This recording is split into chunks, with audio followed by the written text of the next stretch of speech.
Ladies and ladies and gentlemen, welcome back to the Collegiate Rainbow Six Summer 2020 Playoff Series. It's round 16 right now. We've had 15 fantastic rounds before this, but hey, you know what? We're here right now. Round 16. It's gonna be the best round that you guys have seen all season.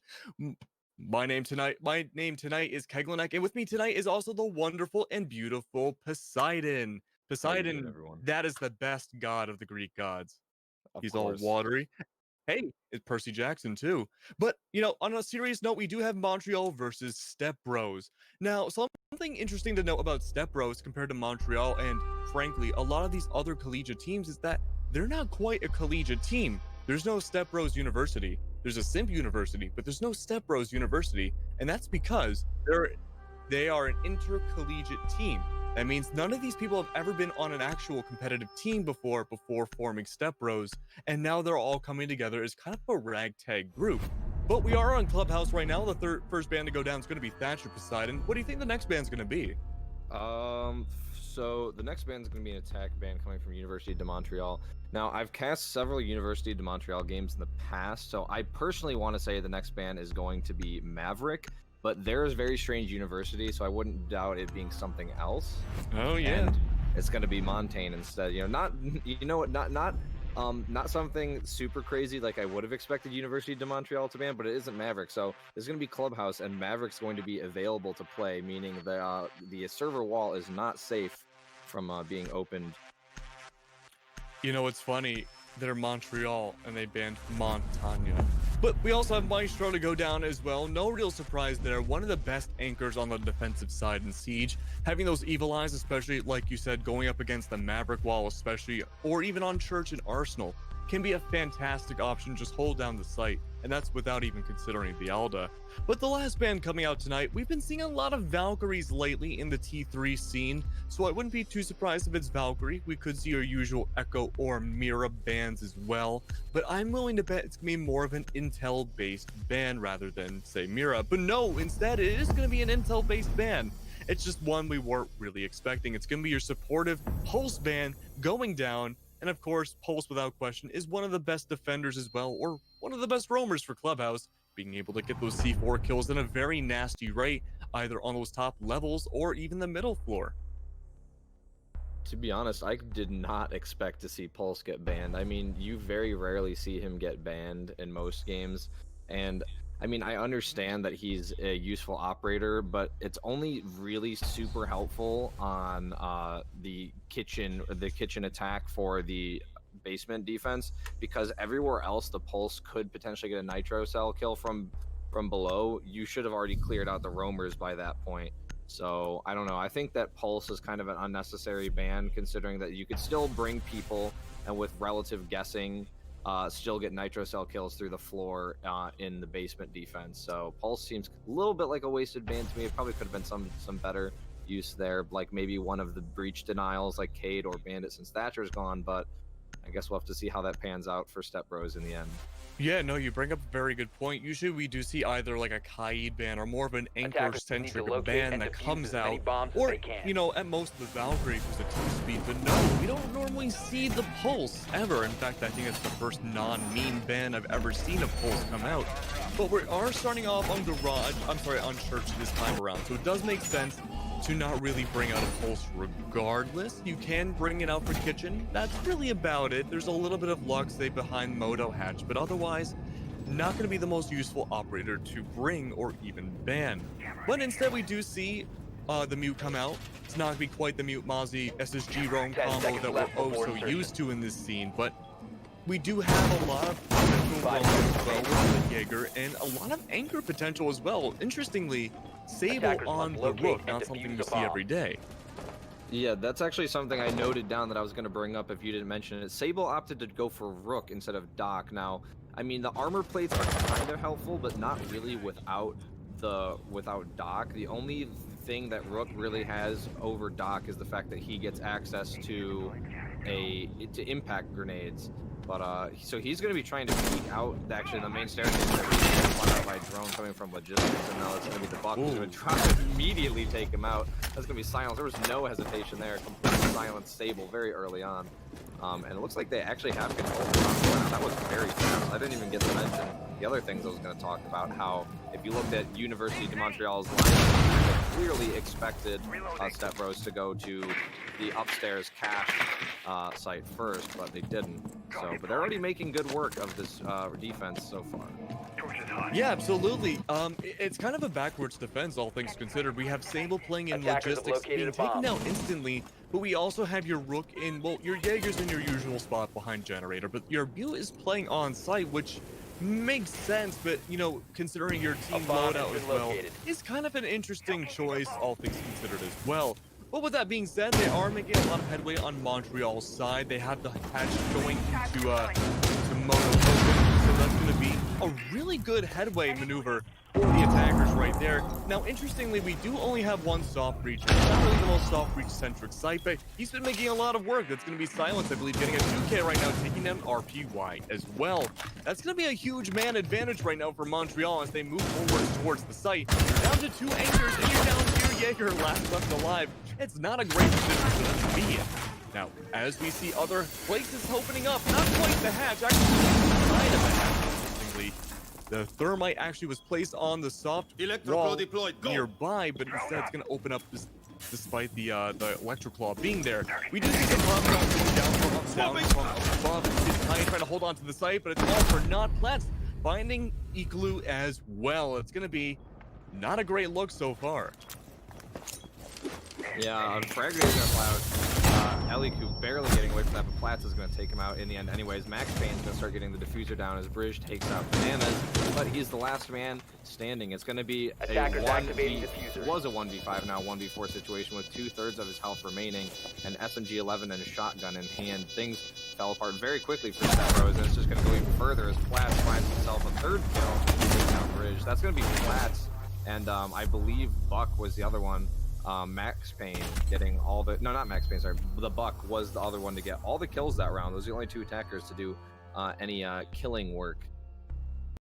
Now, we did mention before about the operator bans and how the pulse ban seemed like a really weird choice, but something I completely overlooked was that that might have been a target ban. Platts, who has been on the IQ this whole time so far, has actually mained Pulse a lot when on the defensive side. Now, normally they're also a Zofia player as well, and we haven't quite seen that tonight, but from what I was told in the pre-show, Platts is like in love with Pulse, so it makes sense to ban them out. They maybe, Stepbros did some VOD reviewing, they had that up their sleeve, but otherwise, it's looking like pretty much a good lineup across the board for Montreal's side. Now, Wiz normally does play the Thatcher pick, but we're gonna have to watch on defense because he loves to play Clash. Need to locate now, and defuse when we go back to CCTV again, we are seeing a much more standard convention of defenders coming out. We do have the Valkyrie pick going out as well. I'm curious to see where those black guys are gonna go. And we do have, instead of the Kaid, we have the Bandit pick going there for the server wall, interestingly. Now, of course, the Zofia can go underneath from Stockroom and take down those Bandit charges, so I'm curious to see if that's what's going to end up happening, and that would have been a great opportunity to have that. But Sable now switching over to the Doc pick, which is the much more conventional choice between the 2 French operators. Yeah, so 10 seconds left I was before going to say insertion. before, like, if you pick Rook, it's not necessarily a comfort pick 5 picking seconds Rook left. over Doc because their play style is exactly the same. In terms of, like, everything but their Attacker's secondary and objective is to locate primary a bomb and gadgets, there's defuse no it. difference between the 2 operators that all get exactly the same thing. So, yeah, we do see him on the Doc now, whose gadget tends to be better than his other French counterpart. Max Payne's going to immediately get the left wall of the garage. That's the choice to go for that one first. There must be some reason for that. They're droning out all the defenders in the garage, trying to figure out where the defenders are, or if there even is one. And as the drone gets killed before it even makes up the stairs, you can be pretty certain that indeed it's going to be the ACOG operator Doc playing up there in the rafters. As Wiz is trying to get this wall open with Maverick, but we've got Bridge waiting right here. He's soon going to see his head, most likely. So is Bridge in the meantime, taking a lot more damage than he gave, and now he's going to have to hop the window and into the garage, hoping that maybe Sable will give him a little bit of help, but he's got his hands full. As Bananas has already found his way into the garage. They're moving the first build around, though, on Silence.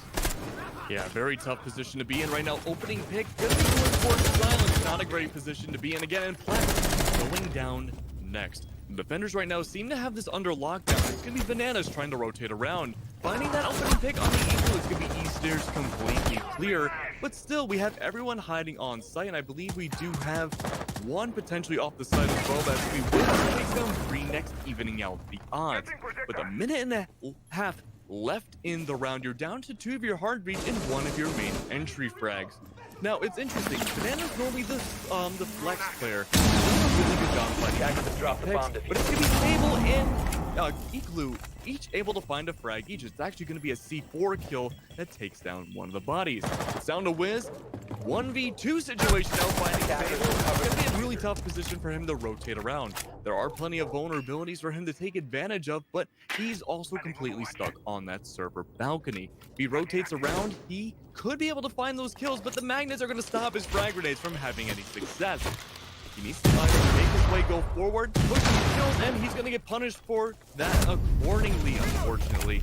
You know, he could have rotated around. He had other options, but with that minute going down to, well, less than a minute, that would have been a very, very bold choice. Yeah, I mean, he was kind of stuck between a rock and a hard place. They knew his position outside of the breach. He didn't have a whole lot of health left, and he had 3 defenders to get through before he took out the defender sitting in rafters. So it was a little hard for him there, but he tried making the best of it. But ultimately that ended up going the way of the defense. And we see now that they're going back to the basement, Sable has picked the Rook once again. So there must be a reason, and I have to say the reason is the only major difference between Doc and Rook. It's got to be the impact grenades. That's got to be why they are choosing Rook in the basement, but Doc upstairs. No, I completely agree. Having those impact grenades go down onto maybe logistics, maybe watching anyone that enters in the kitchen from up above could be pretty much an easy 1 or 2K right there for him. And, you know, if those are the hard breachers that go down first, that could ultimately change the round completely in Stepbros' favor. It's not something we see a whole lot in competitive play, but it's a really viable strategy if it's unexpected for maybe either the lack of drone work or just not plain old not expecting it on Montreal's side. Yeah, it's just because his positioning initially was, and he's doing it again. He's going to go up to the top of main stairs, and he's going to lay down here on top of main stairs. He's going to use the ACOG. See, oh, that's run out and look over towards construction. He's going to try to find a kill, but the attackers decide to walk the other way. So now Sable's position is known, and you know they might just do what they did last time to get rid of him. Silence is going to start moving in and removing the door just outside of the kitchen hallway there, and trying to catch anybody who decides to go down the main staircase. A very powerful position for the attackers. Sable is going to get killed through the server window there by Platts. It looks like that is a really great shot. Where is Platts? He's got to be up on the roof above the master bedroom. That was a great shot from him. And once again, Sable, the Rook, when defending the basement, gets picked off very early. Attackers have located a bomb. Caribou is also going to get spotted standing at the top of the main stairs, and he is just going to immediately get back down the basement as the sea of drones comes in from University of Montreal. And Platts is going to start getting the floor open with his breach charge. Charge is ready! Important situation for Sable to be in. It's going to be twice in a row him going down first. He hasn't really fought a lot of the round considered. But Platts, again, making a lot of moves in the beginning of this round so far, using the breach charge, opening up from above, right into the hallway of church below, able to find some shots off on, I believe, Igloo, or Kyle. I'm just going to call him Kyle at this point. Finding a lot of shots off onto the Wamai, being Kyle, but it looks like it was very successful. In fact, he's now DB&O. The Wamai magnet's still in effect, however, going to be denying all the flashbacks going around. Kyle does get back up, however, and that's going to bring it back to a 4v5. Still a huge disadvantage for the attackers. Of course, as I say, that's going to be commentator's curse once again, turns slowly into a 5v2. It's going to be Platts who finds RPY, and you're down to just 3 in the Jaeger substitute. A minute 12 left on the clock. It's down to just holding pixel angles for both of the defenders. Bree's trying to do his best. They're stuck inside of utility room, not able to really rotate at all. There is an explosion hole. There's a rotate to their right that they can use, but no, Bree instead wants to divert paths and go for Arsenal. But they're surrounded by attackers right now from 2 different angles. It's going to be Wiz who takes down Bree, and it's going to be down to the Wamai, last left alive, trying to figure out how he's going to secure this round in a 1v5 situation. If he can't take down a single kill, it's going to be a flawless win for Montreal's side, and that's exactly what's going to happen. Another flawless win coming out from Montreal. That's going to be 2 attacking wins in a row. So far, all the wins on Montreal's side have been in church. Yeah, so yeah, we've done 3 rounds there, and 2 of them have been a basement defense, and the 2 basement defenses have been University de Montreal wins. Also, on top of that, we had Platts 3K both times that Stepbros went to the basement as well on the IQ. So seems to be really comfortable with that. And after losing basement twice, even though they still have it open, but cache is closed, it looks like Stepbros is going to make the decision to go to gym master bedroom instead this time around. Yeah, I mean, going for gym might be the ultimate solution, because if you go for church again, there's a very good chance that Montreal's just gonna overall win again. They seem to have a strategy down, and Sable twice in a row now not able to find really his footing for that church site.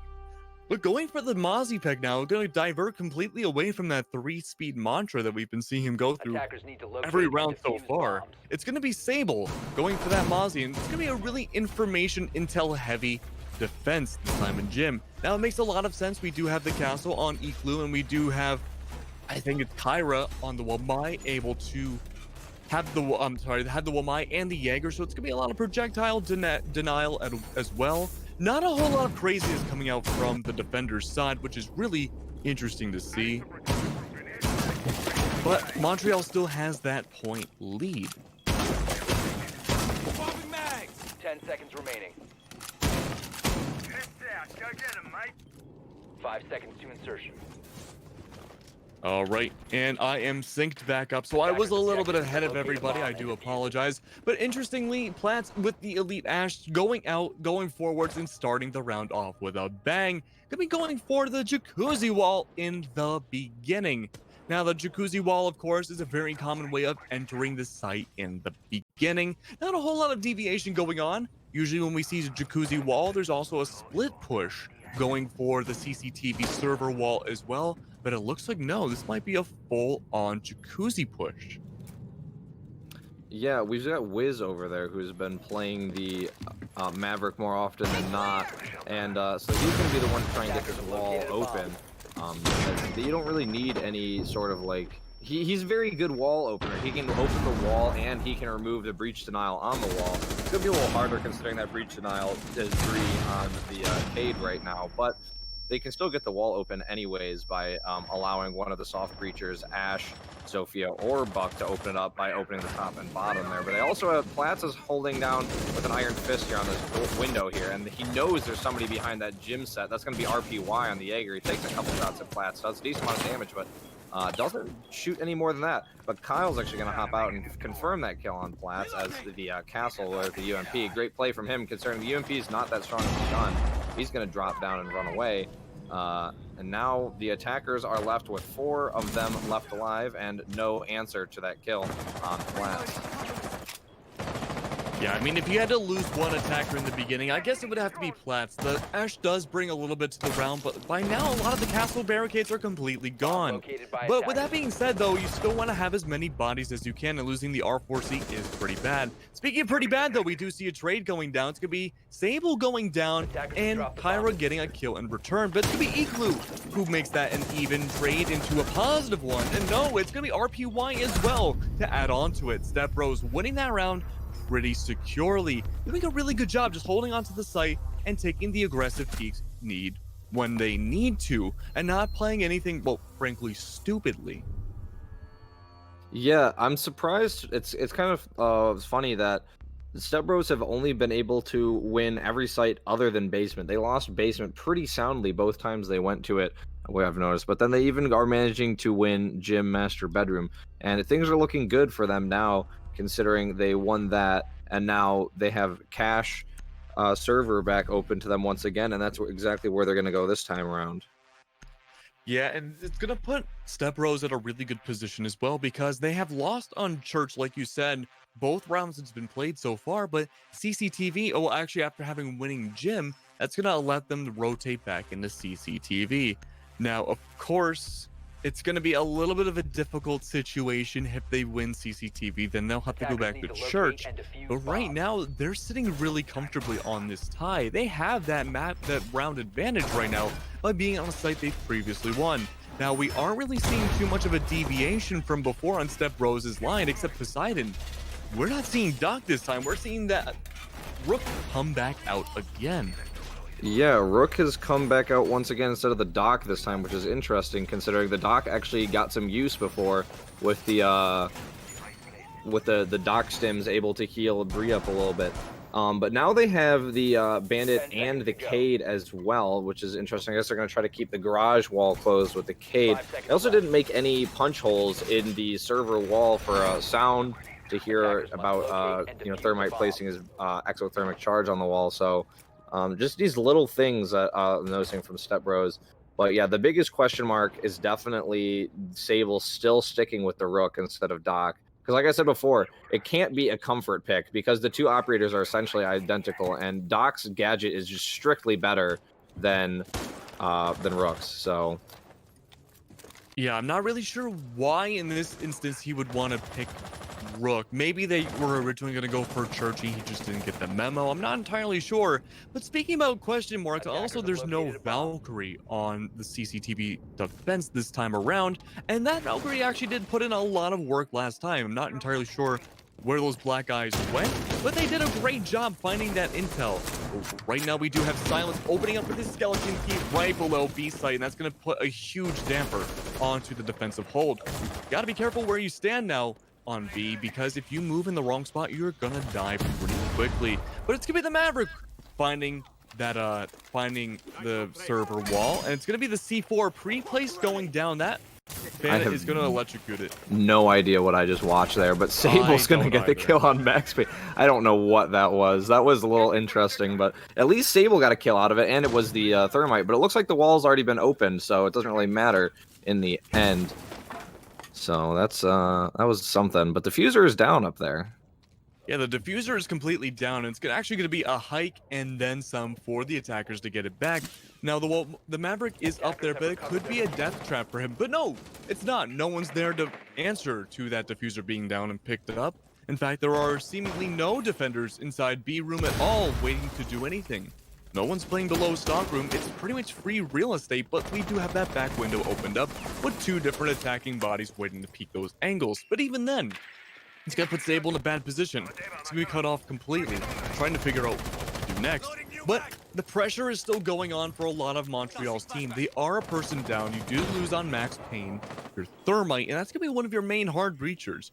Lately for CCTV, we've been seeing a lot of people go for 3 hard breachers, and you know, despite what some people say, maybe not the best idea, there's certainly a reason why. But with 30 seconds left, there's still a lot of, patience going on between the two teams. Platts does find Sable, and things are starting to heat up a little bit more. That's going to be Raptors completely gone and allowing the attackers to get that leverage. Eclu seems to have run out, but no, it's all for nothing. Bananas finds him and goes taking down the Jaeger. Bree does find Wiz, however, that's going to be both of your hard creatures dead. With 15 seconds left, all the walls are open up. They've done their job. They can go and rest easy. Right now, it's going to be really hard for Montreal to get onto the site. Finally, that diffuser goes down, but the angles are not there for cover. Where is your cover? It's nowhere. It's going to be Stepbros once again, winning the round inside CCTV. Again, there was a very big question mark at the very end for the attackers as well. Where was the cover? Where was the plan once Max Payne died? Yeah, they had that pretty firmly. I mean, I know there was a lot of defenders alive still, but they were all out of good positioning. Once they removed Sable from garage, that should have been a round win for the attackers. Because I believe there was 3 attackers still alive there. One of them had to get the diffuser down. There were 3 attackers alive. Am I right? At that point? Yeah. So it's super simple. You have one person plant behind the bomb chassis where they did. You have one person sit outside server windows where they did, and they got a kill. The last person, I don't remember where they were, but they should have been on the breach, and they should have been waiting for the bandit to come out of red stairs like that. Because we were watching Bree, who was the bandit, did not even bother to check the breach. That would have been a free kill on the bandit, and the diffuser would have been put down. And then they also killed Caribou, who was the Wamai pushing up from the server window side, and then that was also a kill there. So then you just lost 2 defenders and got the diffuser down, and you still have all 3 people alive. It just seems like the missing link was whoever should have been outside the breach there.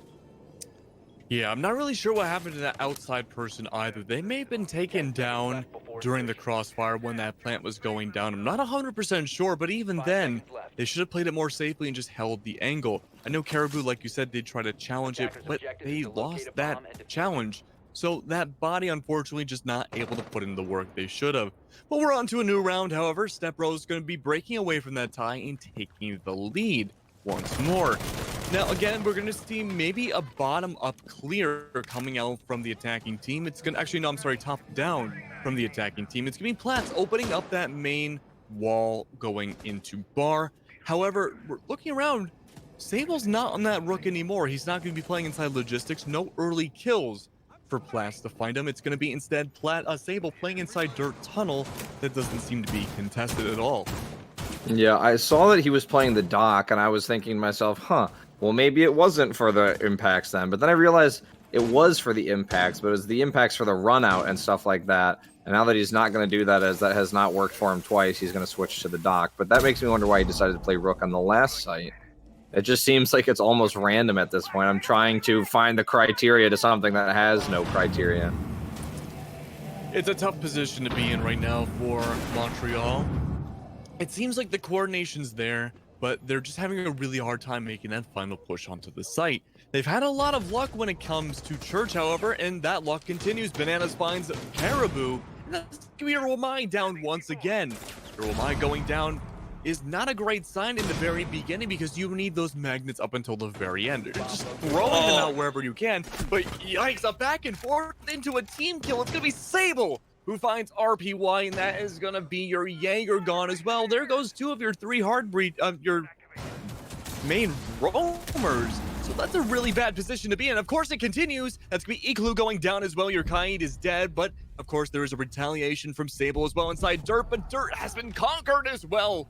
Wiz finding Sable. It's gonna be down to Bree, the last one alive, to figure out what they can do to deny this plant. They do find one. It's gonna be Bananas going down next, but it just seems like that diffuser still hasn't been fully visible yet. It's been somewhat identified. They can hear the sounds, but there are bodies looking all over. From not only on top of the diffuser, but above in kitchen as well. And from Dirt, it's going to be the C4 that goes down, and it's going to connect, taking down Max Payne. But little does Bree know, apparently it's going to be one inside Dirt Tunnel. It's not so safe of an area after all. Silence is from above, trying to find that final kill, but no, the angle, that pixel that Silence is holding is not going to be the right one. He has to rotate around, move his camera, and find that final kill, and that's going to be Montreal finally winning their first attack. Oh my.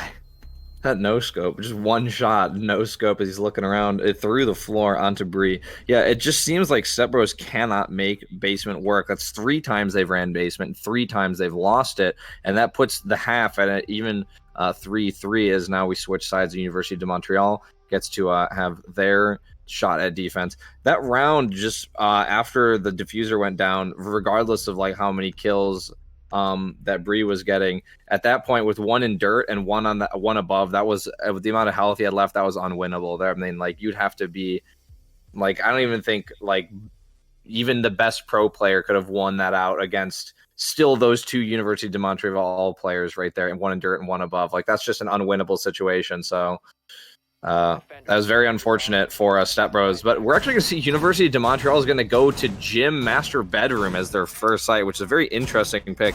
Now, I did mention at the beginning of this match that University de Montreal is a very interesting team. They don't do things by the books. They do things their own way, and they're very strange with what they do, relatively unpredictable, and this is a part of that. They're running a typical strategy for Gym Master Bedroom, with the castles being placed in the usual places and the usual lineups you'd see with the bandit trying to bandit trick, but they are going to go to Gym Master Bedroom first, which is the unpredictable part.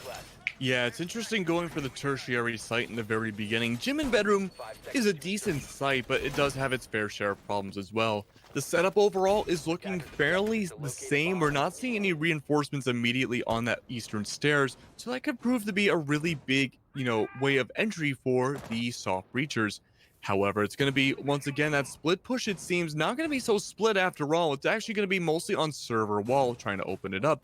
Now, we do have Bananas waiting at the bottom of the stairs, looking for that early entry, either from a run out or from someone getting a little too curious and opening up that garage wall. But no, not in the beginning. It's not going to happen. It's going to be the rotate hole. Eastern stair you don't normally see. Normally, there's a castle wall on that CCTV wall, and so instead there's an iron shield there. Not something you see every day, and in fact, that's kind of really.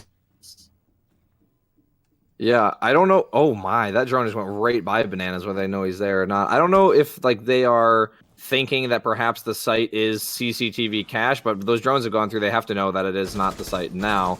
I know that this is also just a typical setup for Gym Master Bedroom, having that wall reinforced, and they know that Bananas is here on Red Stairs, so they're gonna have to check when they push in. But Caribou's got his sights trained on the CCTV, the cache door right there, that little indent.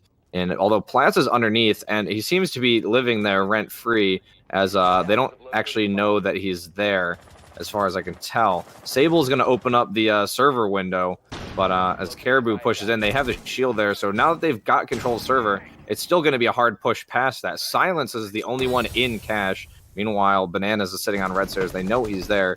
And Platz is underneath. He just got himself another drone, but it's going to be, that's 3 defenders off-site, but Drone making fun of Caribou as he pushes right into the sights of Bananas and gets a nice headshot. Bananas is going to go for 2 as he picks up RPY on a double kill. He's low on health, but he's still alive. Platz attacking on with a 3rd kill as he gets a nitro cell kill onto Kyle, and Max Payne just going to keep putting it on as he gets a nice headshot on a Bree. It's all Sable now in a 5v1 for University de Montreal.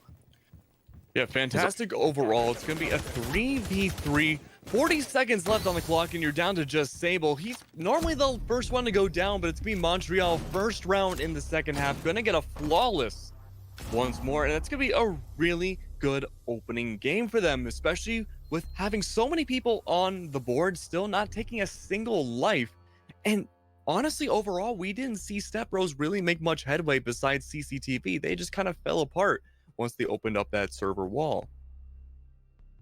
Yeah, they were. It took them a while to. I mean, they opened up the wall right away, but it really took them a lot longer than it should have to get in to CCTV or server. I mean, into server CC, and then once they were in there, they still had another layer of defense to go to with just one person, which was Silence. He was in there on this smoke playing inside of Cash, but they just couldn't push through. And there was, I don't know, the attack just stalled really hard there. I have no idea what happened. That was very unfortunate for Stepbros. They hardly got anywhere, as I believe it was Bananas just systematically tore them apart one by one as they pushed in and decided to go for him instead. And now they're going to go down to the basement, and they're going to be bringing the Echo with the Elite.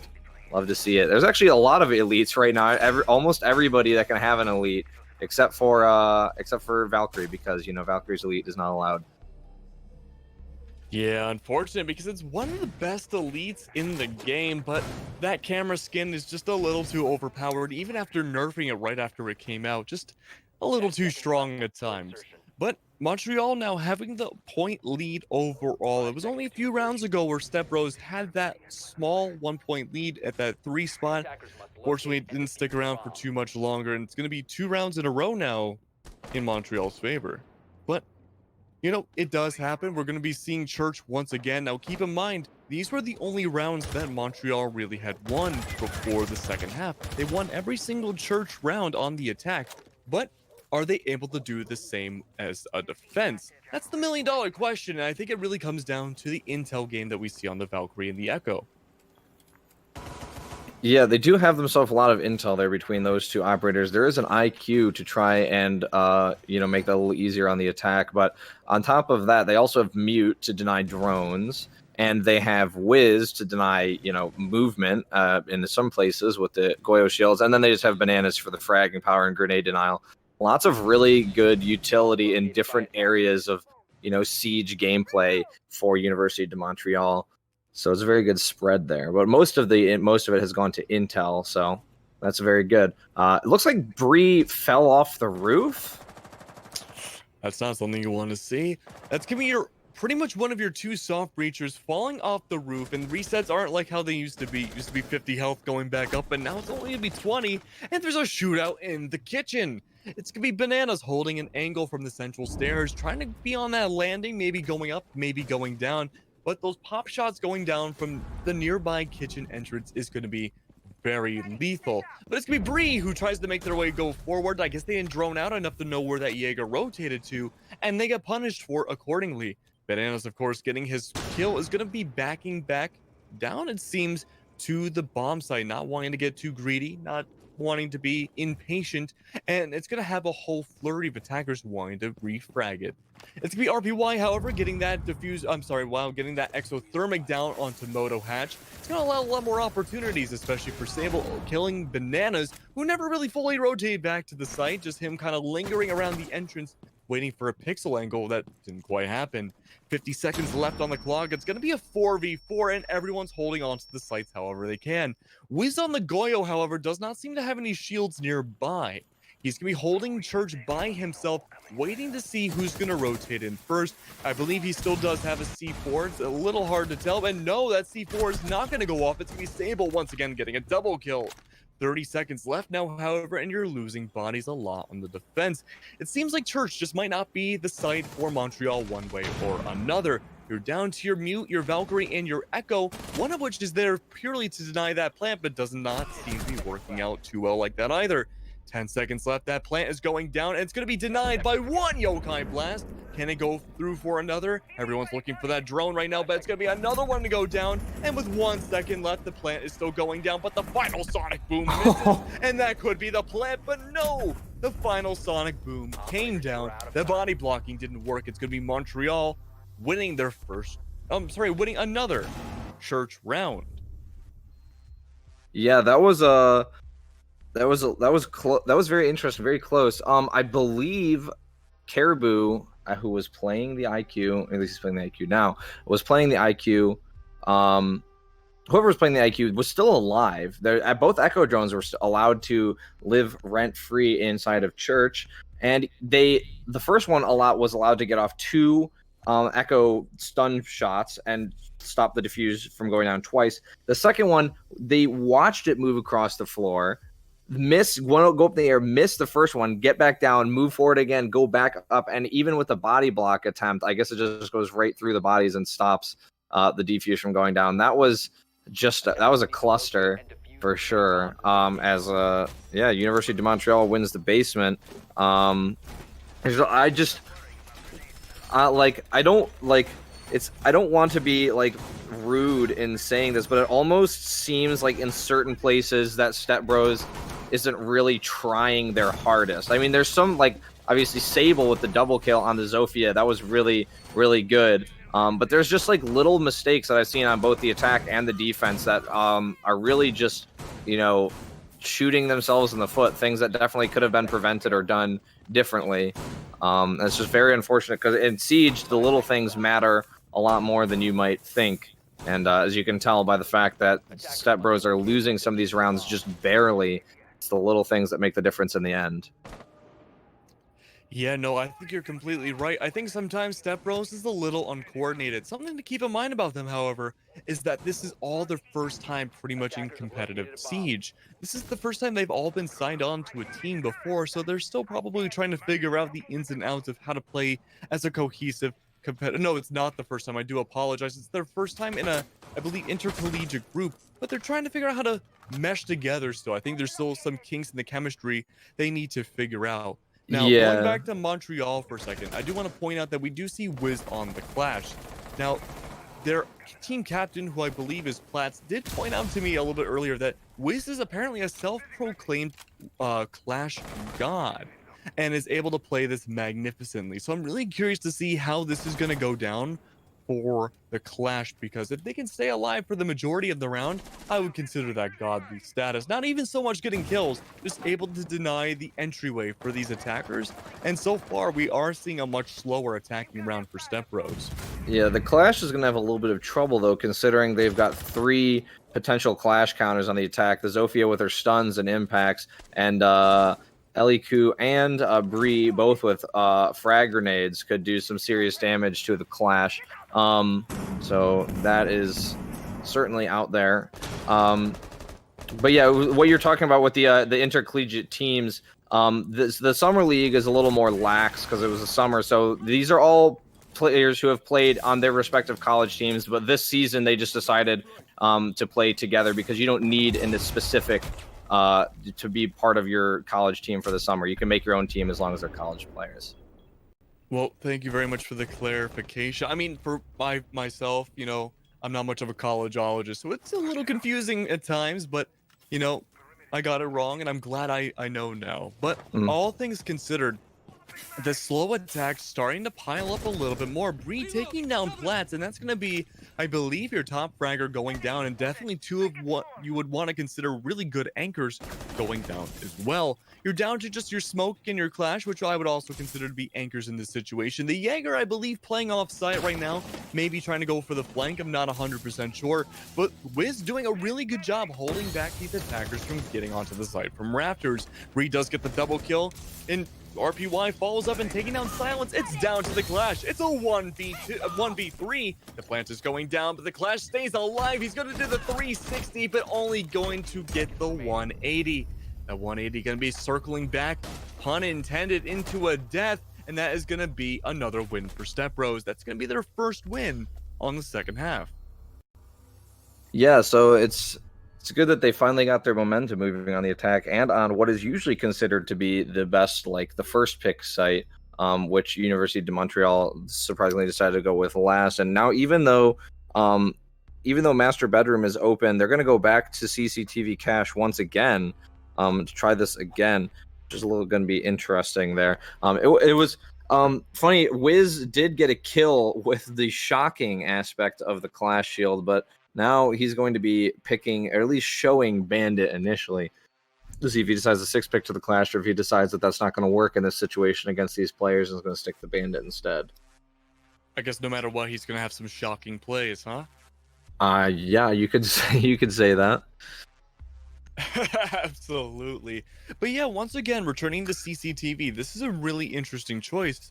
We had seen Montreal win on Gym and Church, and I believe by now they should be able to go back to Gym again, but returning to CCTV is an interesting choice because they of course did just lose this round, but they did switch things up a little bit more. We are seeing pretty much everyone return to their positions as before, but we do see Wiz going for the Bandit pick once more. Now, I believe the Echo pick is different as well. I might need your clarification on that, Poseidon. I believe it was a different anchor. No, the Max Payne was the Echo last time. It was Platts wow. was the Wamai last round. Now he's on the Goyo.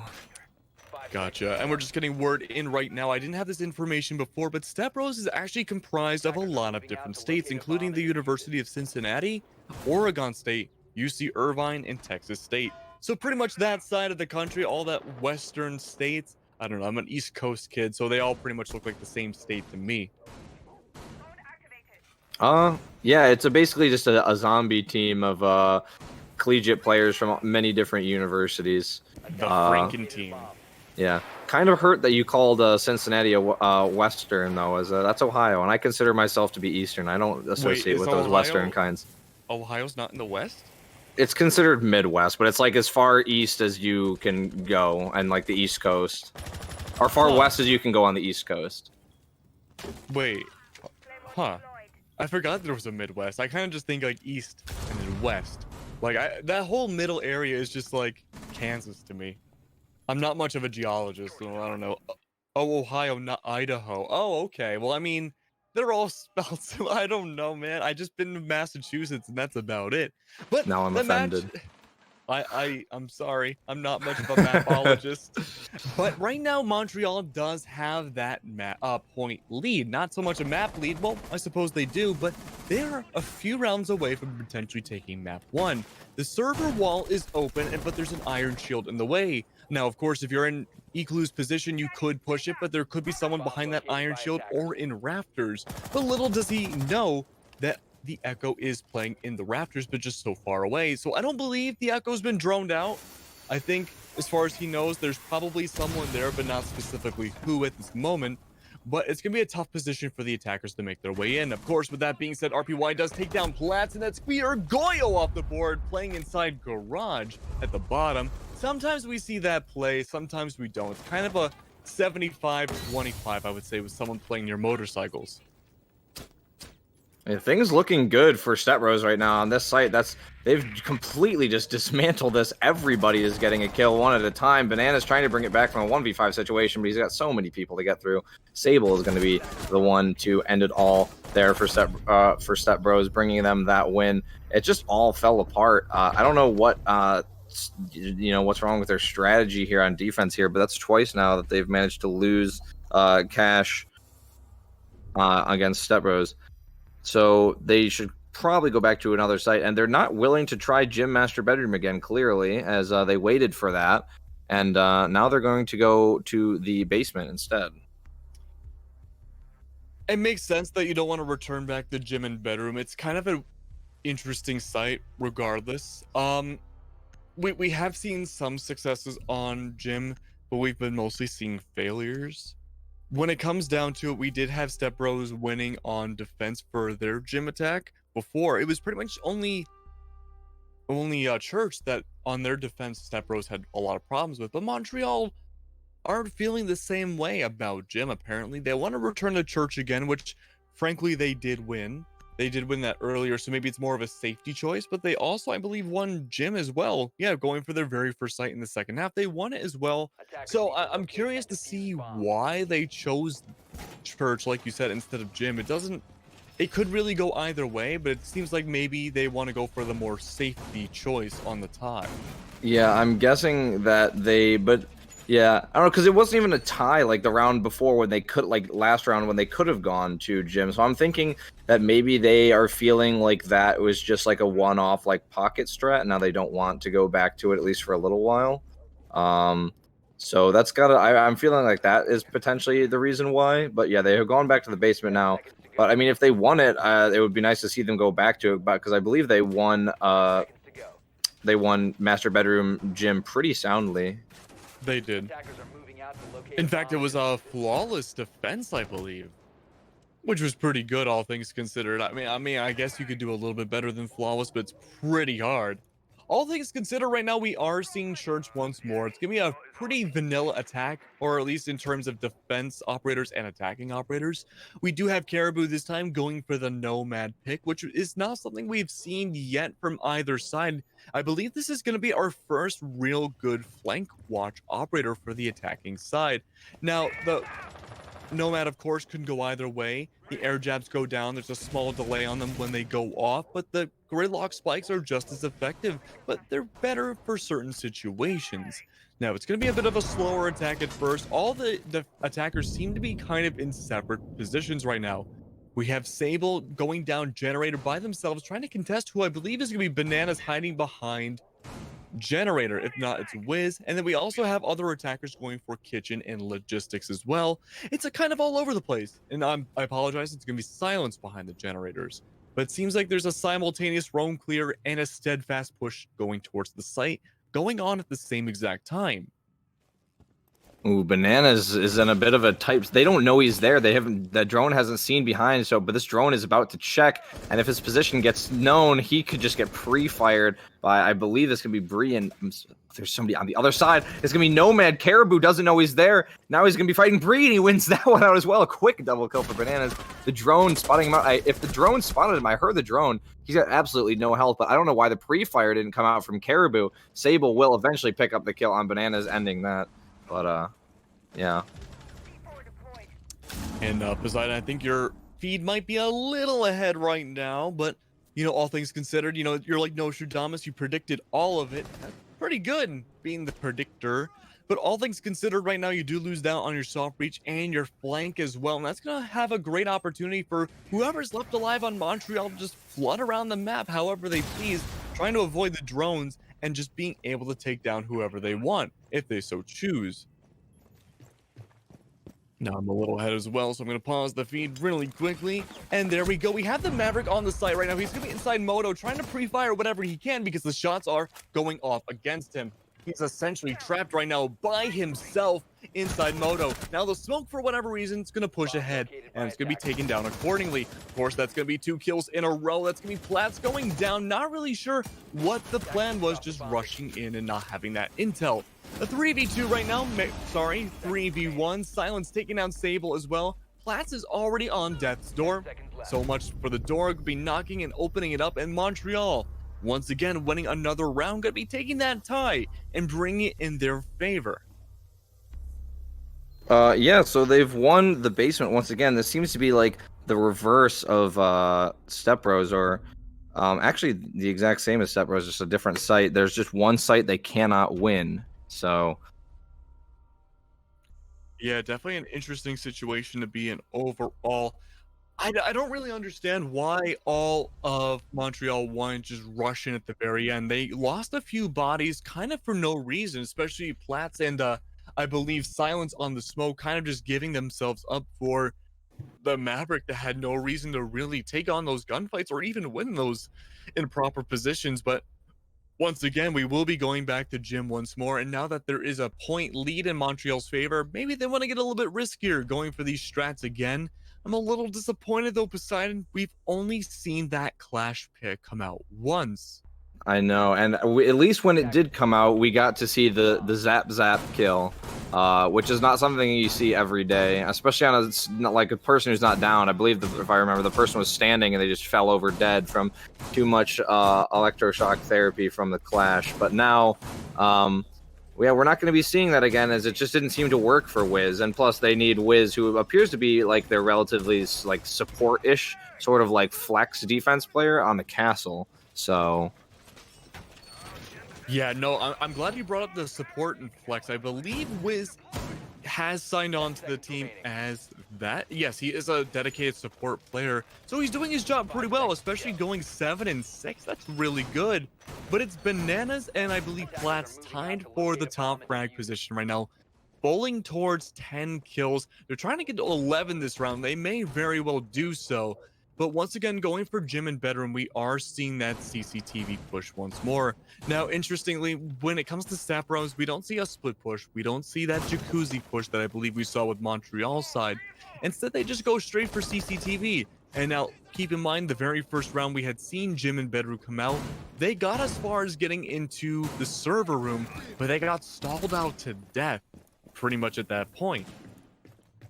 Yeah, that's exactly what they tried pushing from the server room, which I mean, that's a strategy that you could use to push the site. But yeah, as you said, it just took them forever, and there's so much resources dedicated to keeping that side in favor of University de Montreal. So Eliku is going to be trying to get the jacuzzi wall open with Maverick instead. He's struggling to figure out exactly what is wrong with it. It's taking him a while, and Bree is probably yelling at him like, "What's wrong with you? Get this wall open now!" And it has now finally gone, and Bree is just going to get all of that opened up. So now they have the jacuzzi open. Yes, they do have Jacuzzi open. It's a 4v5 right now, so already things are looking a lot better for Stepbros. They took down Bananas, who again, we had just mentioned is tied for top fragging. But of course, Platts just took that position away by taking an RPY. Your Heart Breacher, 1 of 2, are completely gone. Thankfully, that Jacuzzi wall is already open. That's where Thermite's primarily used, except for this this cash stash wall, which seems to be stalling out the Zofia. By themselves with the diffuser, the Nomad's coming up and finding out there's a rotation hole. That's going to be really important for potentially taking down Platts. And if Platts goes down, a snowball effect could occur. 1 minute left on the clock, and Platts makes himself visible. It's going to be Platts, though, however, taking down the Maverick. He just kind of spit in the face of that Nomad and just continued on going, and the Nomad goes down anyways. It's going to be another Montreal win, a 3K at the very end. The snowball fight comes down, and it's going to be Montreal taking map number 1 with relative ease in the second half. Yeah, so what was it? Platts just crazy there on the Mozzie. Sorry, I'm writing things down.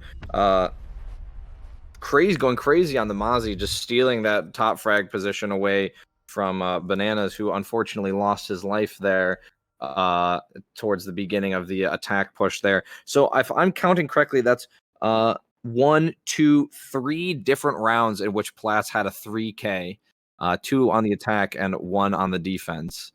I believe so. I might have even missed one in between, who knows? But that was some great playing from both sides there. But ultimately, University de Montreal coming very close to overtime, but they're going to close it out before Stepbros gets a chance to bring it to overtime. All right. Well, it looks like we will be going for a 1-minute break. It's a little short deadline, but if you want to make some really quick popcorn or maybe go to the bathroom very quickly, now is the time to do so because we'll be back very soon with Montreal versus Stepbros round 2. On my own, broken alone. I feel the rain crashing down all around this empty town. I'm searching for the lost and found, but you don't care, you're unaware. Keep moving like the scars aren't even there. It's in the air like a blazing flare. Just stare 'cause the flames will burn us. I thought you were the one for me. That's why I gave you everything. Held you close by the stormy seas. Oh, you meant the world to me. I used to kiss your head when you cried for me. Hold your hand while the pain was over. Keep you warm by the roaring sea. You meant the world to me.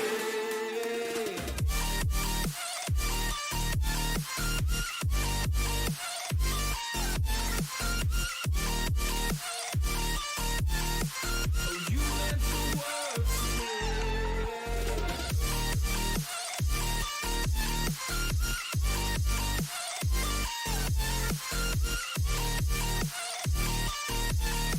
Oh, you meant the world to me. My darling dear, you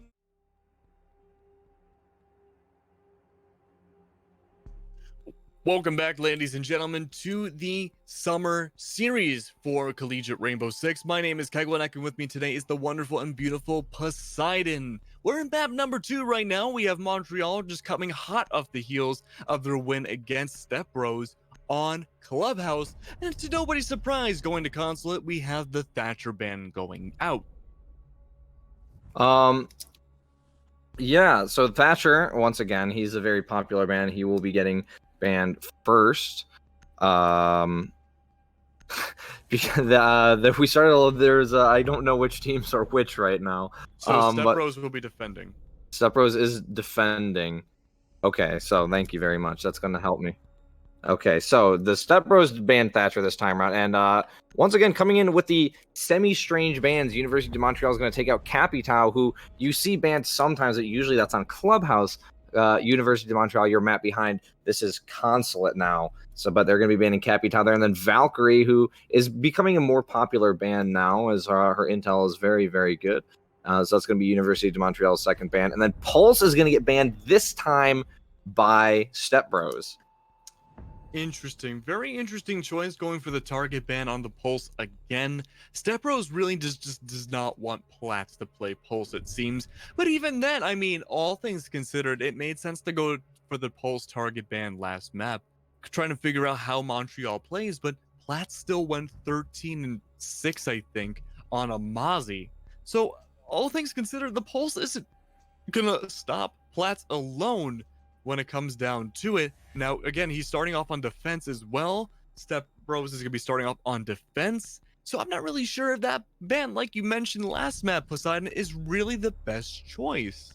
Yeah, you can take the operator away from the player, but you can't take the player away from the operator, and that's clearly defined there as the fact as Platts still playing very well. I believe you said it was Platts that it was the Pulse player, correct? Yes. So yeah, still playing very well. Actually, was the one to top frag last map, so he doesn't need that Pulse.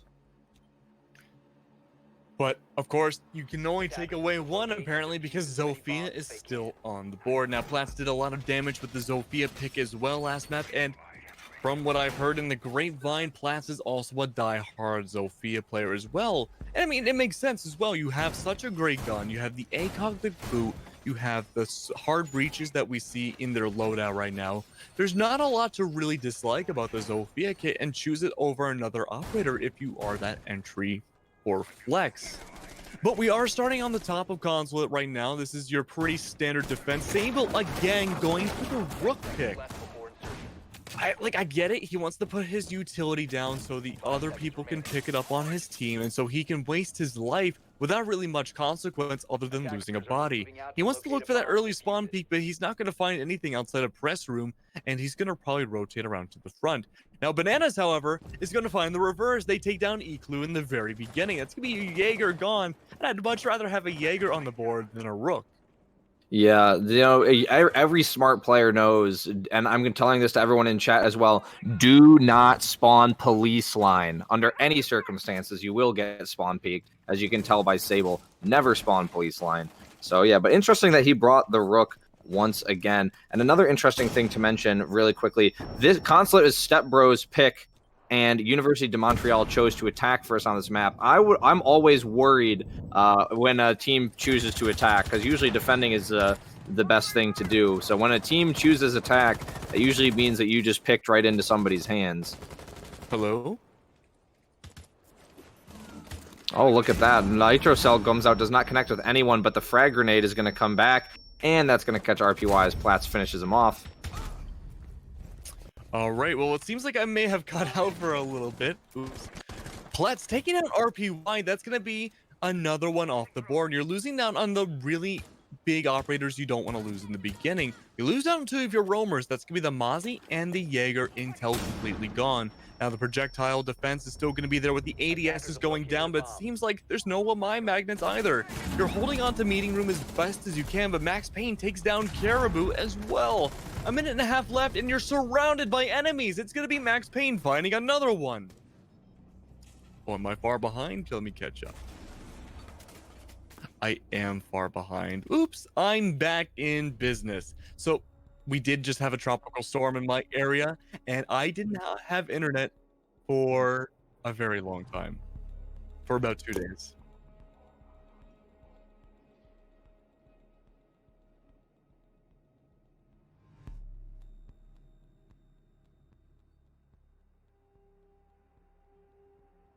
All right, we are back in business again. Just happens with production stuff. Everything gets a little out of sync, especially with tropical storms outside. But we are going to Garage this time around. That first win going to Montreal, and now we're going to Garage. Now, Garage, of course, historically is usually very defender-sided. And what's interesting about the defense that we see now is that there is no mute. Now, we do see Sable returning back to that Rook pick again, but the mute has been becoming a really popular pick on Garage because you can play with the shotgun and hold bathroom pretty much by yourself. Now, by holding bathroom, of course, that means you have a really good line of sight into lobby and press room, or better known as piano. Denying a lot of the vertical play from above, that's going to be really impactful, but there is no mute, so it's all null and void. Now, Eclu could try to fill in that void as well with the ADSs, but even then, they're reinforcing the hatch. So it looks like they might all just be playing the horizontal game. Yeah, something interesting of note here. Stepbros doesn't have not one, not two, not three, but three armor defenders on the board right now, and the other one being a 2-2, as that's what Jaeger was recently demoted to. So, well, interesting. I'm assuming there's going to be lots of anchoring here. Obviously, the one is Cade to try and keep the wall closed. Sable is going to be spawn peeking police line once again, but like I said before, University de Montreal did not spawn police line because they know their stuff. So that's not going to exactly work. And it looks like Wiz is going to be trying to get the wall open with Hibana, but I don't know if that's going to... Yeah, that's all three Hibana pellets get lost to the Electro Claw. That was very well played. I don't even think that was intended by Breed. There's no way of knowing for sure that they were going to bring the Hibana. And now, despite Caribou being the first to fall, the defense is starting to rip into this attack as Silence and Bananas both fall. Yeah, unfortunately, Caribou on that Maestro already going down, which is pretty much the last operator you want to go down, besides maybe the Echo in this instance. But even then, if you're Stepbros, you're just kind of chilling right now. You took down the Sledge, you took down the Ash. Pretty much all the soft breach is left is going to be Platts on that Zofia. But Platts has a huge boulder on their shoulders right now. They need to be able to take down many, many people to help even things out. Now, Piano has been kind of scuffed through by Wiz, and no one seems to be on the upstairs roam on the defense. But that's okay. It happens. Now, what's up? I was gonna say, I think Sable is still out and about. Actually, the roaming rook is I have somewhere not at the seen him. moment. He was at the top of Visa earlier, having a staring contest with I believe it was Max Payne. But yeah, he's off site at the moment. So I believe that there's only 3-on-3 on site. Oh, you're right. I do see him up above in Visa, kind of hiding out, waiting for the last minute to strike. And honestly, he might not even need to. Iglu taking out Platts, and that's going to be Max Payne finding Sable. So I guess he's hanging out in his own kind of way. Max Payne, however, is in a really bad situation. Being the last one alive, a minute left, and a breeze will take you down. We move forward, not even, barely moving forward. It's going to be Iglu holding down this bottom floor like an iron fist, taking down the Nomad and securing Stepbros' first round win in the second map. Now, Garage, of course, like we said, is very defender-sided, so it's good to at least win Garage. But now the real question is, can Console be held down once more?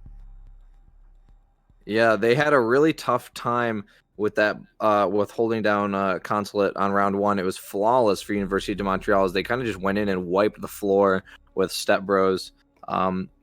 So yeah, they're gonna have to really change something up, either mentality or strategy or lineup, something. We already see a little bit of a change up here. Bree is going to be bringing out the alibi to at least showing the alibi this time around. Yep, hopefully Brig will have no alibi. I don't remember how the rest of the song goes. I tried to do something, but I'm not much of a musicologist. But yeah, you're absolutely right. We went from a mostly one speed, 3 armor defense, now to only having the Maestro on board. It's completely turned around to having a very roam-centric, or at least a very mobile defense, which makes a lot of sense. You have a lot of floors to play around with, but even then, you don't have any ACOGs to hold down the line of sight, either from B site or from bathroom, or if you want to get a lot closer to the admin push, you're probably going to see, even holding down maybe from that connecting area from A to B. But it can work out. You do have a lot of gadgets and traps to kind of hold stuff down. You have Brig, like you said, with the alibi, able to put the prismas down and probably deflect some of the bullets and get intel. And you do have Sable on that Mazu once more instead of the Rook, trying to get some intel as well. Overall, this is a really intel and projectile heavy defense as well.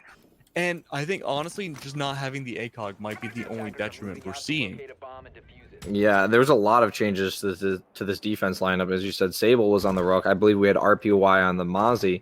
We did have somebody playing one of the, I believe it was Mute. Oh my goodness, Banana's going to get the kill onto Sable. A nice headshot. I believe Sable was once again trying to spawn peek. This time, though, a much more ill-advised operator to be spawn peeking on, if he even was. I don't know. That's going to be Sable being lost. And now those drones will be stuck in place if he finds any or gets any, so... Yeah, definitely a big yikes moment coming out from Sable. We've been seeing him trying to do this pretty much every round in defense for the last 2 maps, and not once has it succeeded so far. Now, with that being said, Iglu now getting a lot of pressure from the admin side. It's gonna be him versus the world, except not so much because Silence takes him down. You're already down 2 members and you're barely a minute into the round. No, not even, I'm sorry. You're 30 seconds into the round and you already have the better half of your people gone. Now you do completely. Max Payne taking out RPY. You're down to your 2 Parabellum operators. It's going to be Alibi and Maestro. Last left alive. And the Alibi is stuck completely inside of waiting room. You can run over to the connector, but I believe there's going to be one on the balcony side. And it's going to be one inside bathroom as well. The Maestro's trapped as well. No one's on site. And now's the prime time for that diffuser to go down. But the drones aren't really out there either. None of the intel really signifies what's going on, and it's going to be Bree who takes down the Nomad, but Platts comes in for the immediate refrag. 40 seconds now, the diffuser's been planted, and the Maestro is in a very bad position. If he pushes up, which he does, he finds the bullet to his skull. Banana taking down Caribou, and that's going to be another win. Going for Montreal, and that's going to give them the 1-point lead, killing off the tie. Yeah, unfortunately for the Spaghetti Monster, he wasn't unable to do anything there from the top of Yellow Stairs. Not the best place to be stuck as a Maestro. So yeah, that was a very unfortunate there. Once again, the upstairs defense of Stepbros is being completely dismantled by University de Montreal. Stepbros were able to get a kill or two there, but it ultimately did not matter. Yeah, ultimately it didn't really matter. I mean, you were able to get one body off the board. By then, the damage had really been done. If you had to take down one in that instance, I mean, the Nomad was probably the worst option. You do have that flank denial, which is nice. You can put the air jab on the diffuser, but even then, you have 4 different lines of sights looking out for it, and there's no possible way you can flank at that instance.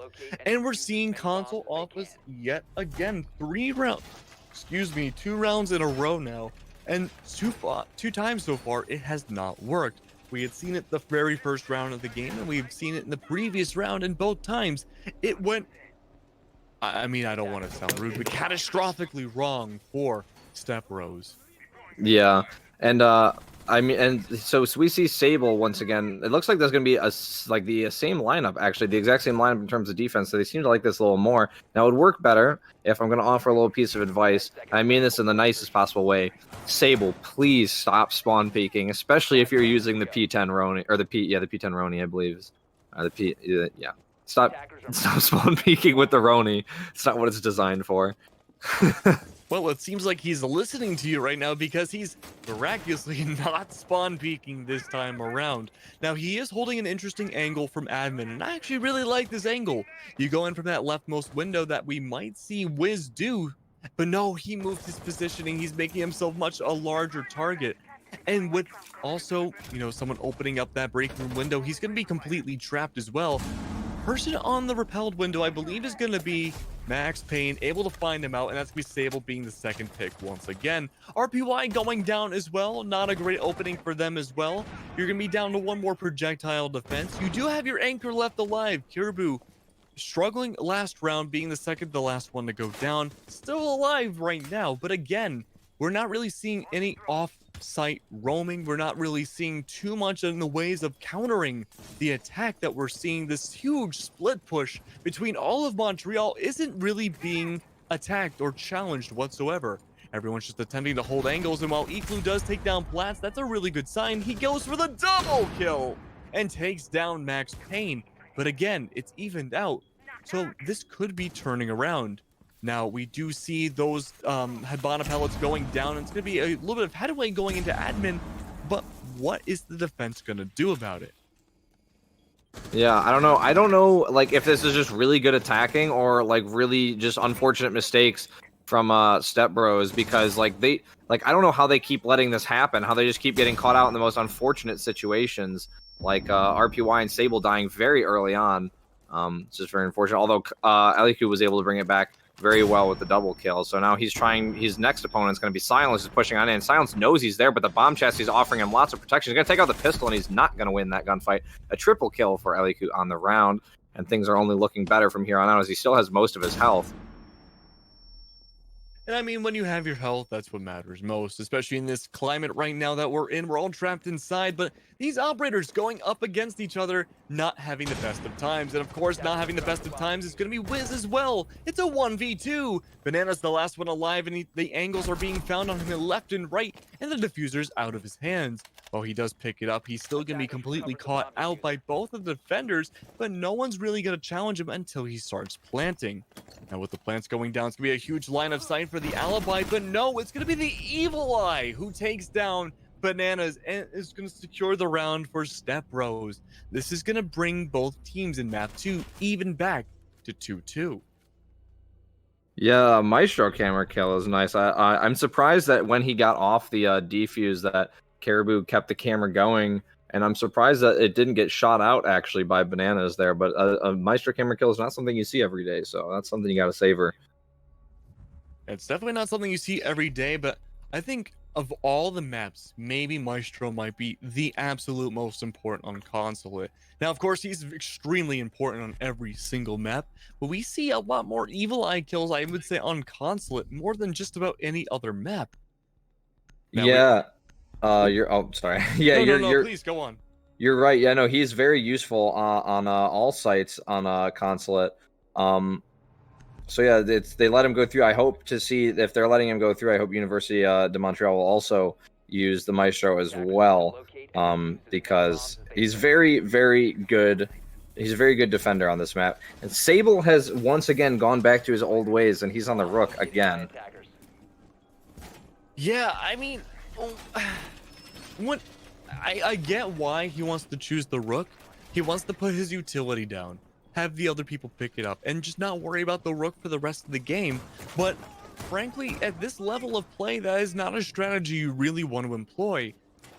As important as your utilities are, you need to keep yourself alive as well. And when you keep going for the same failed spawn peaks, you're hurting your team immensely every single defensive round. It's 2-2 right now, so maybe he wants to go for it one more time. There is one body at spawn police line, and he gets it! He gets a kill! He Oh does my it, God. finally! He Sable actually getting did a it. spawn peek onto the top fragger, no less. Now, of course, I can only imagine what Montreal's comms look like right now. It's gotta be pretty nasty, but you know, all things considered, that's gonna be a really rejuvenating opening kill that Sable and his team needed. Yeah, probably a lot of angry French going on in the comms right now, I can only imagine. Sacre bleu! I don't know any French. Yeah, that's pretty much the extent of my French. The person who taught me in high school lived in Brooklyn for their entire lives, so you can only imagine what my accent sounds like. Oh, yeah. Yeah. With 2 minutes left on the clock, Sable's still keeping their life alive. That's going to be a lot of trouble for the attackers, it seems. Not a lot of headway going on right now for either attacking team. We are seeing silence at the bottom of yellow, or at least in the landing, and it's going to be Caribou who finds Max Payne. Now, Max Payne hasn't really been having the most clean the last few games, having been either the first or second kill to go down on his team for the most of the rounds that we've had so far, and it's only snowballing from there. It's going to be Igloo taking Bananas down as well. You're down to just your soft breach and your hard breach left alive, and there's no real utility to get rid of any potential reinforcements if they are barricaded, or in this instance, electroclawed. It's not a pretty place to be in right now if you're Montreal, especially after the frustration of being spawn peaked in the very beginning. You can see the disappointment in Wiz's eyes, seeing that the Electroclaw is still up. Now, the Ash is going to try to find those Electroclaws, try to bring them down, but it might be all in vain. Actually, I think the breaching round actually killed the first one, and that's going to be the second one. So Wiz will get that wall open. But ladies and gentlemen, that is a lesson, Exhibit A, why you never spawn police line. Because you can get instantly spawn peaked, as Sable just demonstrated. Also, something I forgot to mention the round prior, Stepbros finally broke the curse of not being able to win the upstairs. Oh, very true, very true.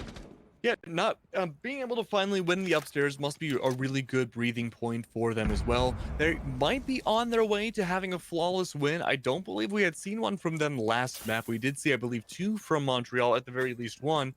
And Silence is still trying to figure out how they want to make this, final approach. ADSs need to be burned out, and it's going to be Wiz who needs to go forwards as well. He does find a kill. It's going to be the opening kill on the Bree, but with the Ash going down, the diffuser's completely gone. Wiz just wants to play for picks. He wants to take as many bodies down as he can, pad up that KD, but even he can't do that. It's going to be Sable who takes down Wiz.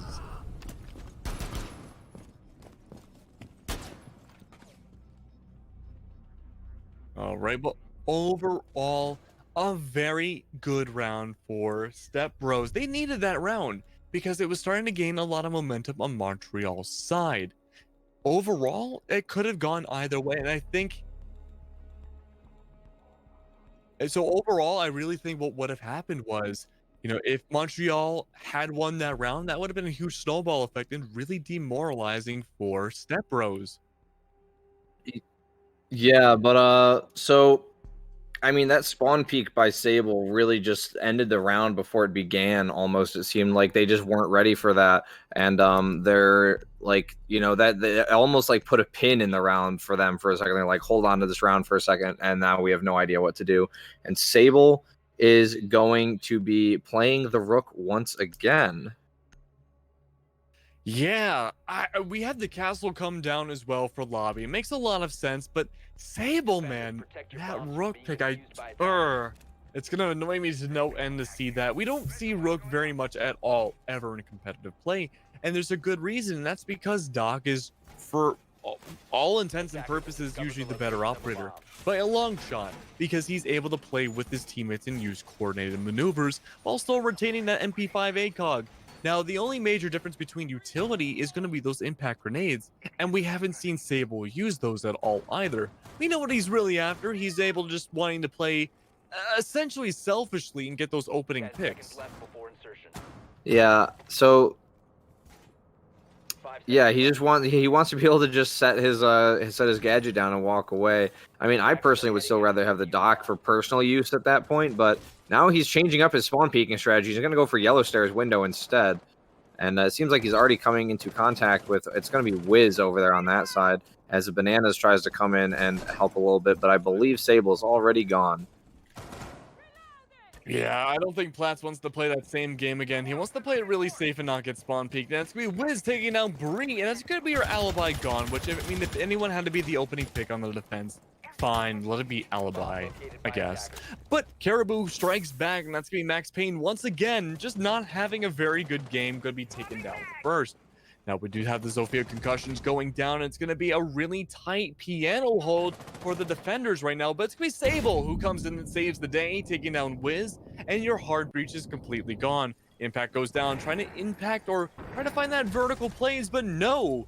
Most of the attackers are going to be stuck at the bottom of Yellow Stairs trying to make their way up, but this is such an unconventional lobby attack from Montreal's point of view that I can understand why they're struggling a lot. They're just not able to find the proper entryways, and they're not able to really find their way to roam clear the site the way they need to. Yeah, so that's just the roam clear, or the roamers are being a gigantic thorn on University of Montreal's side at the moment. So it's just really hard for them to do much of anything when they can't even clear out these roamers. It seems like ever since that spawn peak have really just put a damper on them, and they can't really they just can't really get past that now. It just seems to be living in their mind. And Eliku's just gonna, what the heck? He jumps out and he fights Bananas, but only Silence will be able to stop that. But that was, these plays are just so weird. I don't know how this is happening, but Silence is gonna pick up a double kill as he gets RPY, and now it's just Sable and Caribou left. His position now known due to the default camera still left up in the spiral staircase. He's got the diffuser down. He's going to take a lot of damage. He's going to end up getting picked up by Caribou as he tries to go up Yellow Stairs to get the diffuser, and that's going to be that end of that round. Stepbros on a roll at the moment. Yeah, I believe so far we have not had a round or a sequence so far between either map where Stepbros has gotten 3 rounds in a row, but right now they're on track to do so. They have 2 of the 3 down, and so far looking like they are on a rampage. They don't want to stop anytime soon, and they're doing such a good job doing so. That, like you said, Poseidon, that opening spawn peak 2 rounds ago really did a number, I think, morally on Montreal's side. Now they're really choosing carefully how they spawn. They don't want to fall for that once again, but now that we're going to the second half of the match, we're going to be on the defending side now, but no one really seems to want to play that same game by doing the spawn peaks. Yeah, so I guess that just doesn't seem to be something that University de Montreal is really wanting to do, unless the Echo wants to spawn peak, which would be extremely ill-advised due to Echo's extreme helpfulness as a operator. So I would not recommend spawn peeking with Echo unless you want to disappoint your team. Locate and defuse bombs. I mean, yeah, disappointing your team would be pretty bad, but we've seen some interesting things this game, so I wouldn't be holding it up against anybody to go for a spawn peek as a revenge tactic on Montreal's side either. Right now, you do have that statistical 2-4 split going on. It's going to be Stepbros going for the attack this time around, and we do have the defenders with those 2 points going to be on the more advantageous side. Yeah, so they're taking it to the top floor first to start out here, which I believe. So nothing, crazy from University de Montreal, like they showed us on Clubhouse, picking the tertiary site first. And the only difference really that I'm seeing is that they're bringing the Echo instead of the Maestro, And on the defense, yeah, that's the difference to Stepbros defense. And the difference to the attack is RPY has brought the Jackal, which has managed to sneak through. Jackal's gadget has been nerfed quite a bit to the point where it's not as good as it used to be.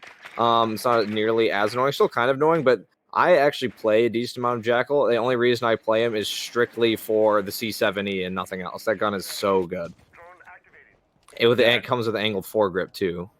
I mean, it's such a great gun. I think that's really the only reason why now a lot of people like to bring Jackal. His utility is good, but like you said, it's been really broken to the ground. Not broken in a bad way, but it's been nerfed a lot. It's been retuned quite a bit as well.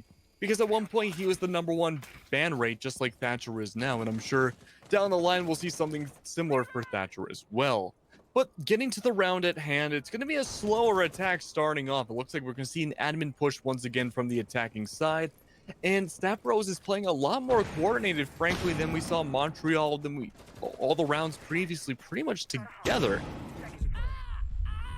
Yeah, Echo Drone's going to be sent into Printer to stun the attackers there. That's one way to use the Echo Drone, I guess. Wiz is going to get a nice Nitro Cell kill from Benice. Banana pushes into Printer, takes out the downed Ash, but he will get taken out by Caribou, only taking out just less than half his health. Platts picks up that kill. Nice kill there. And now it's just on Eliku, who takes out Platts. And RPY, the Jackal, is still alive. Trying to push from admin still. 3v2 right now. You're down to Eliku and RPY. These are not the operators you want to have last left alive. Eliku trying to make their way across the hallway right now, but it is a death zone. Able to cross it all will be anything but luck for the attacking team, and they got to get that diffuser down. The Echo is alive with that ACOG still, and we have Wiz barely with the shotgun, just waiting around the corner. UdeM's going to go down. They don't want himself being spotted. ADS is on the corner to his left as well, able to block out the smoke grenade. But the smoke grenades are going to be used for mid, trying to block out as much as they can so they can cross. But no, there we go. It's going to be that opening pick. It's going to be one. It's going to be a 1v1 now, and somehow, someway, Stepbros bring it back. What are you doing there, stepbrother? I'm going to be winning the game. Eliku with a fantastic double kill at the very end, bringing it all home. That was crazy. So, yeah, like that was ugly. That was so close. Like University of Montreal, that was their round. It was a 3v2. And they did manage to get the Jackal, but Eliku just runs on in and just eliminates everyone. Like I don't know what the Echo was doing. Got caught out in the hallway running to the breach. Like I mean, honestly, probably should have done that sooner or stayed in the bathroom and held the angle with the ACOG. But unfortunately, Max Payne, who I believe was the one playing the Echo, got caught partway through the transition from bathroom to site. Yeah, absolutely. But we're returning again to console office. It's definitely an interesting position to be in right now because it's gone both ways when it comes to the attacking team. I don't think we've had a successful defense at all when it comes to console. I don't believe. We had we did have one on round 4. After 2 failed attempts at defending second floor, Stepbros eventually were able to win the site, their 3rd attempt. So, yeah, this seems to be a tough one for both teams to win on defense. Yeah, very, very tough indeed. But I mean, if you're able to get one defensive win out, it's better than nothing. Oh, I say, it's probably a bad idea to spawn police line, and then we see 3 members of Stepbros spawning police line. Luckily for them, no one's trying to spawn peek the same way they did to Platts, because, that would have been an easy couple kills there, potentially. Yeah, absolutely. And it looks like we're going for an admin push again. Yeah, they did manage to get the death balcony window open, though, trying to put a little pressure on the people playing inside of Projector. So that's going to keep the mute Wiz on edge. Looks like Bananas is going to be playing in the same place he was playing in last time. Platts is going to be helping him, but this time Platts is playing Legion instead of Mozzie. And Max Payne will be using the Echo drones very liberally, driving them around as though they were, you know, attacker drones. That's an interesting strategy from the Echo, especially since there isn't an IQ, so you could safely leave those things on the ceiling and not get them caught out.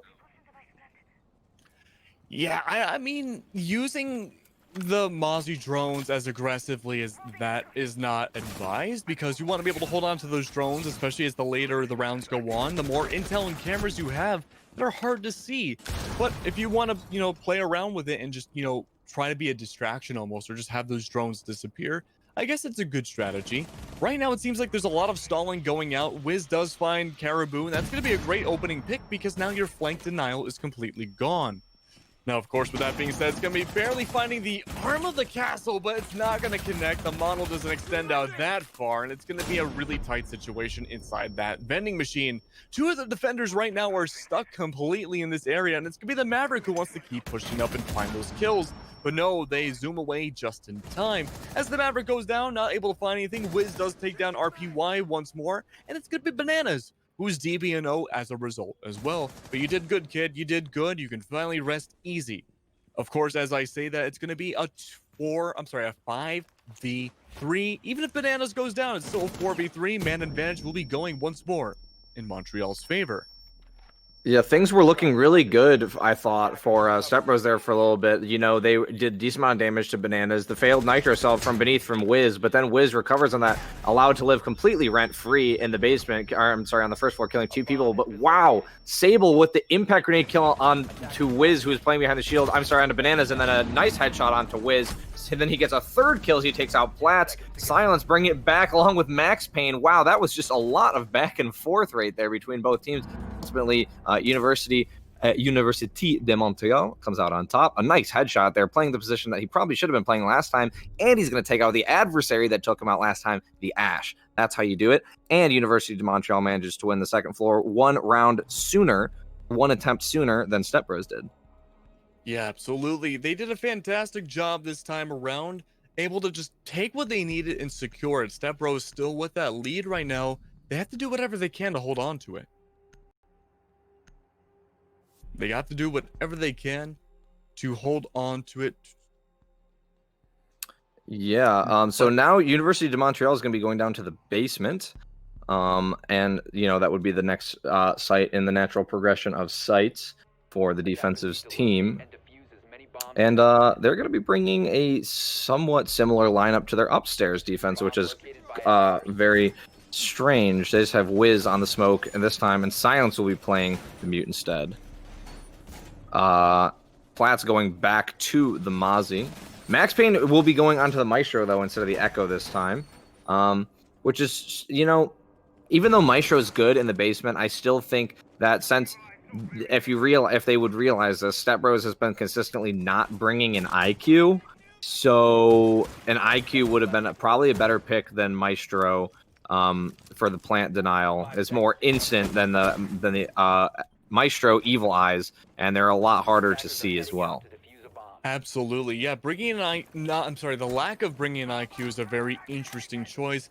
IQ is almost paramount when it comes to garage attacks, and we just haven't seen it once. Now, we are opting into Eliku bringing the Buck instead, which is a good choice for Piano Room, and we do have the Flank Watch as well. That's really good, but RPY on that Jackal isn't 100% necessary, especially when we haven't really seen the defense bring a lot of roam potential on either side. Granted, Sable himself was the Rook come on the first half of the game, but right now we're not really seeing too many operators off site. But we do have some, of course, but not really enough to warrant a Jackal of all places. They're in predictable spots like Wiz and Bathroom. But with that being said, of course, it is what it is. No IQ, and we do have the mute as well, but it's going to be the smoke, as mentioned before, going to be hiding in Bathroom instead of holding on to the bomb site with their smoke grenades. Kind of an interesting reversal, not something you see too often, and I'm really curious to see why Montreal wanted to make that change. Yeah, something interesting I just noticed. First of all, a nice headshot from Eliku going to pick up Bananas to start things out of roaming. But there's no hard breacher on the side of Stepbros at the moment. The Maverick, besides the Maverick was able to make the wall soft, but I don't think anyone's actually gone and opened it. Yeah, I'm not really sure, again, why there's no hard breach either. But, you know, it is what it is. I guess they wanted to go for a top-down, almost purely vertical play defense, or maybe even rush down Visa's stairs. The C4 goes down, not sure from who. It doesn't work out, unfortunately. I believe it was either from the Mozzie or from the Mute. But it's going to be Wiz holding the top of the bathroom stall, able to find one, possibly able to find another one. Silence does find RPY, but he gets taken down Pulp Fiction style instead. A 2v2 all of a sudden now. It's just pure chaos between the two teams trying to figure out how to get onto the site and how to take down each other's sides. And right now you're down to a Maestro and a Mute, which is pretty good, all things considered. The Buck and the Zofia able to get a lot of vertical play, but the damage has been done. No one's hiding inside garage anymore. It's all inside either break room or in security room. And the Maestro on that yellow stairs has a beautiful angle with the Alda. Now, Buck is still looking desperately for any potential leads or any potential angles, but the answer is going to be no. If he drops down right now, he may potentially go right into the crossfire of that Maestro, and they're separated as well, so the refrag potential is very limited. But the Buck does something smart. He wants to go from the back. He wants to see from security room what he can bring into the table. It's Silence who's out in front. He does find Eliku, and that is going to be a 1v1. The Mute goes down, and it's down to the Maestro versus the Zofia. And that diffuser goes down, but not in the good way. It's going to be Max Payne taking out Sable. And again, another round going to Montreal. Wow, that was a lot of back and forth. It was very, very close. A lot of really good gunfights there, or really good shots from all players. Like that nice shot onto the Mute through the wall under like the security hall there. That was not something I expected. I certainly thought that Silence was just going to get away with that, going to get that kill and then get away. But no, very fast on the refrag was Sable there. That was all, everything was all really, really good. And I think the best part though was Wiz just having the time of his life in the bathroom, everyone surrounding him, just keeping everybody at bay. That was a really good time waster. And by the time that was all dealt with, there was just less than a minute left for Stepbros to execute. And like you said, they're pushing into a Mute and a Maestro, not really something you want to be forced to push into with such little health and operator power.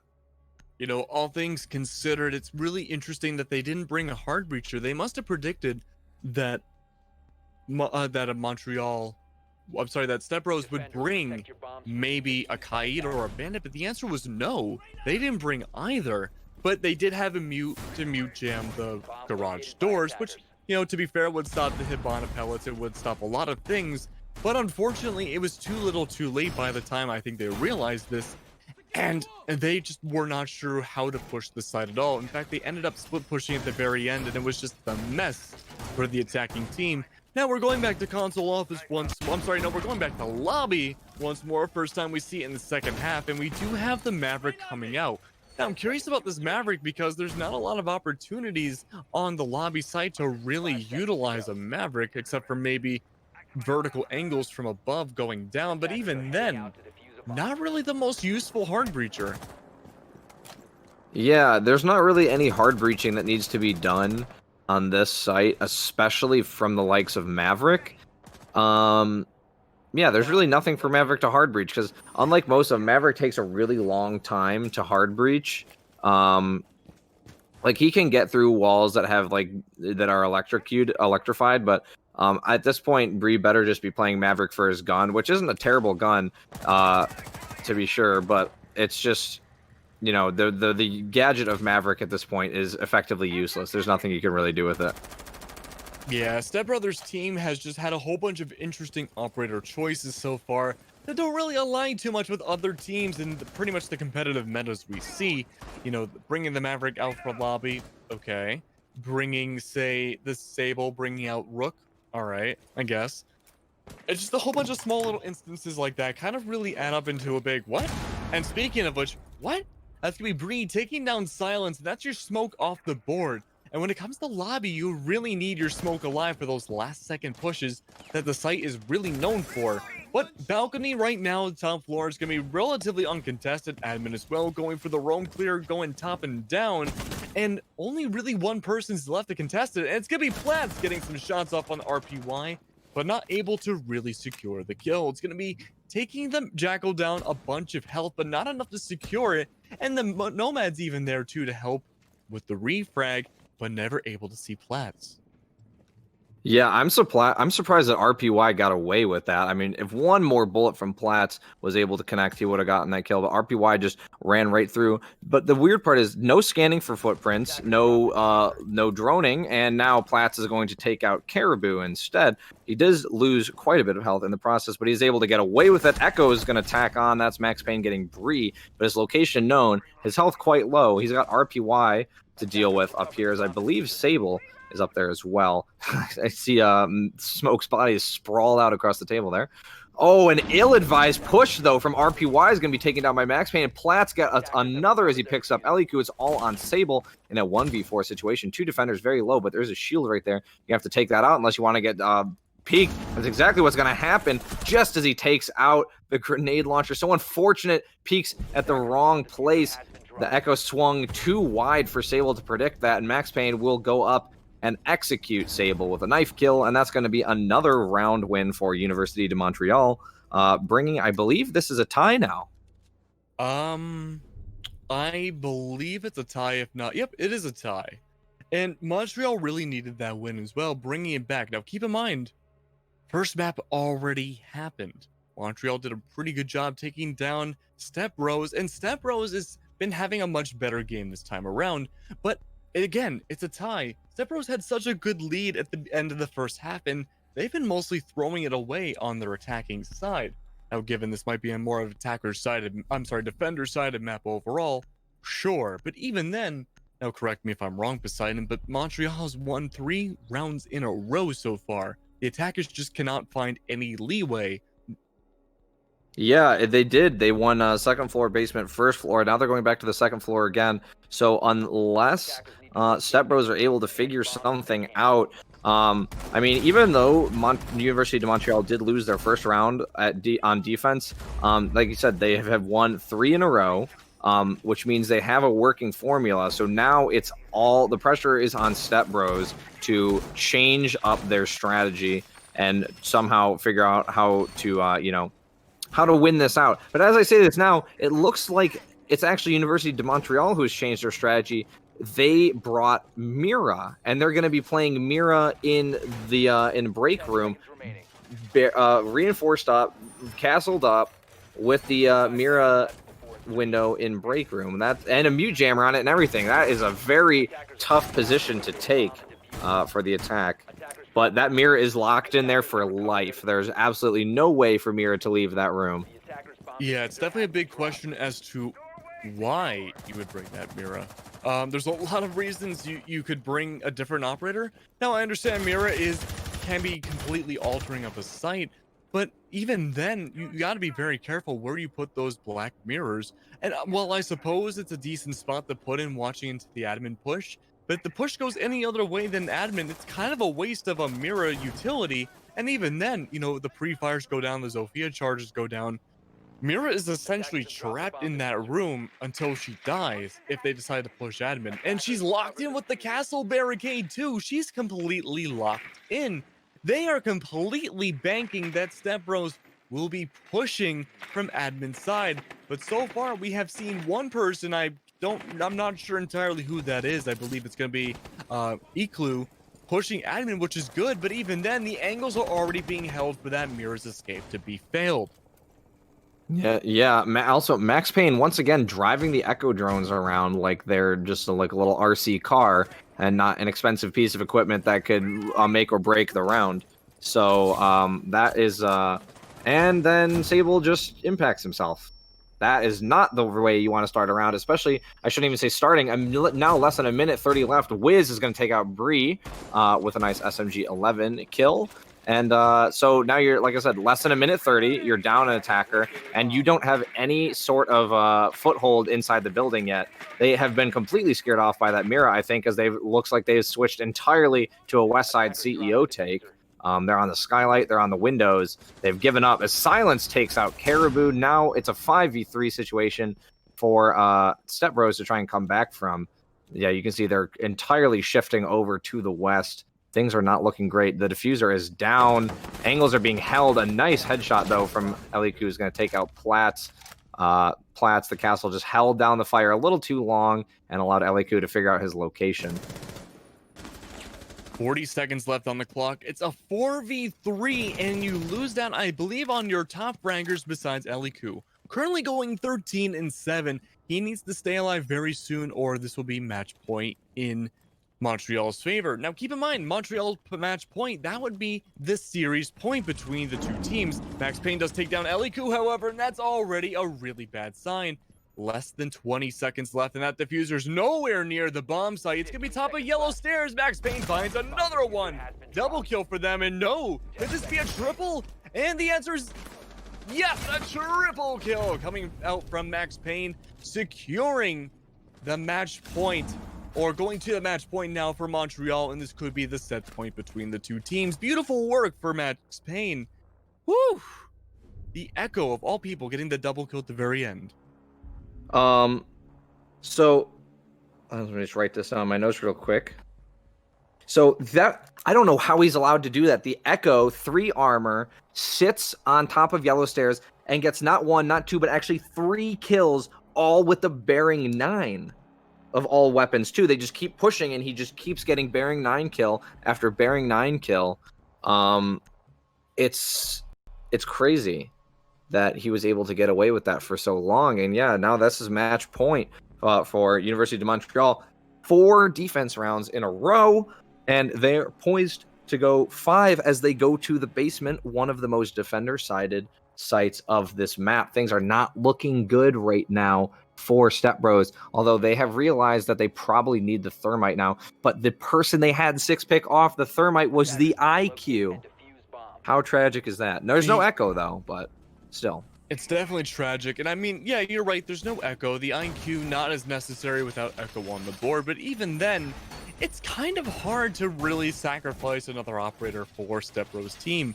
You need that soft breach potential. You have the Buck and the Zofia to do so. You need the flank denial, and you have the Nomad for that. And then, you know, if you can't possibly open up, or if you don't know what kind of defender, you know, whether it's a Kaid or a Bandit or a Mute, that the defenders are going to bring out, you need a Maverick to help secure it. But yeah, I mean, the Maverick could potentially have done it all by himself as well, but it leaves him vulnerable for a while as well. So it's a tough position to be in. But I understand where they're coming from, but it still might hurt them a lot in the very end. Yeah, but you also have to think about University de Montreal's play style on the site. They're doing it again. They're bringing Wiz upstairs in the bathroom, and they know they don't have any breach denial, as it's only the Mute. They did that last time. So you could easily just sacrifice the Maverick for the Zofia and just have the Zofia stun through the hole, the drone hole, after removing any ADSs with flashbangs, and get the wall open that way. And you could still have the IQ instead, but I guess Stepbros is going to do what they want. It looked like it was going to be very fast initially, pushed from server side from Visa, but now things have started to slow down. They do have drones. They know there's somebody on Spiral Stairs. Sable might hop through and try to pick up this kill here. He's going to start looking that way to see, I believe those bananas going up Spiral, but he's just going to stand there at the top and wait. He doesn't want to take any risks right now, and looks like Sable doesn't either, which isn't quite the Sable we've known before, who love to take very interesting risks. But it looks like they are going down from the western or east to west side of the bottom part of the map. It's gonna be the Maestro hiding inside the little closet area, and right off the bat, Bree gets onto the site. He gets in the cafeteria, taking down Silence, and it looks like you say, Poseidon, he's living rent-free right now. Bree takes down Bananas as well, double kill in his favor.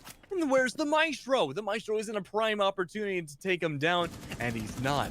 Wiz does take down Eliku, so it's going to be a little bit of a back and forth. Max Payne takes down Caribou as well. You lose down on the Maverick. I'm sorry, you lose out on the Nomad and the Buck, but it's not enough. It's gonna be Bree on a triple kill, taking down Max Payne. But no, it doesn't end there. His rampage keeps going, potentially looking for that 4th kill, and he gets it. C4 goes down, never coming out. Bree with a quad kill coming out. And now the main question is, where is the last person that can separate Montreal from a win on this map? And nothing, or overtime. Right now, it's gonna be Bree looking around for these final kills. There's still 1 minute left. Wiz takes down Sable. It's between these two. He knows exactly where the defender is. Line of sight going down. Frag grenades looking around for anything. Evil Eyes, though, knowing exactly where that Maverick is. It's a battle of waiting. Who is gonna find that opening peak? And it looks like no. The smoke rotated. He's looking around. 30 seconds left. The timer's going down. The diffuser is not in the Maverick's hand. It's being camped out by that smoke. Who's going to rotate first? Who's going to hold that safer angle? 20 seconds now. 10 seconds have passed. Still looking for those potential angles. The grenades are going down. Is he going to pre-fire and find it? No. The answer is no. The rotates are going around. Default cam is still up. 10 seconds. It's now or never. It's going to be this frag grenade missing, unfortunately. And now the pre-fire goes down, taking down the final. It's going to be Bree with an ace to secure another round. And we are going into overtime. Wow, I was clenched. That was crazy. I thought for sure with the SMG-11 in hand and the amount of health that Bree had left, that was a for sure win for Wiz. But Wiz just didn't have the reaction time to pick up that kill. And so yeah, now we're going to overtime. Yep, we are going back to overtime. Ooh, I mean, wow, it really could have gone either way. The smoke at the very end was just caught in an unfortunate situation, and it's the first ace we've seen so far as well. All things considered, without Bree, that would have been the game right there, but Bree just brought it back so hard, getting that ace, and I don't know, that Maestro should have really done a lot more in the beginning of that round to secure Bree, especially once that opening pick on Cafeteria was taken down. Yeah, honestly, that was a crazy round. I had absolutely no idea what was going to happen. I just wanted to watch, I just wanted to sit back and watch. Wiz with the SMG-11 picking up so many kills. I believe he had 3 or 4 kills on that round with the SMG-11. That was crazy. It was basically just a battle between Wiz and Bree who could win it out.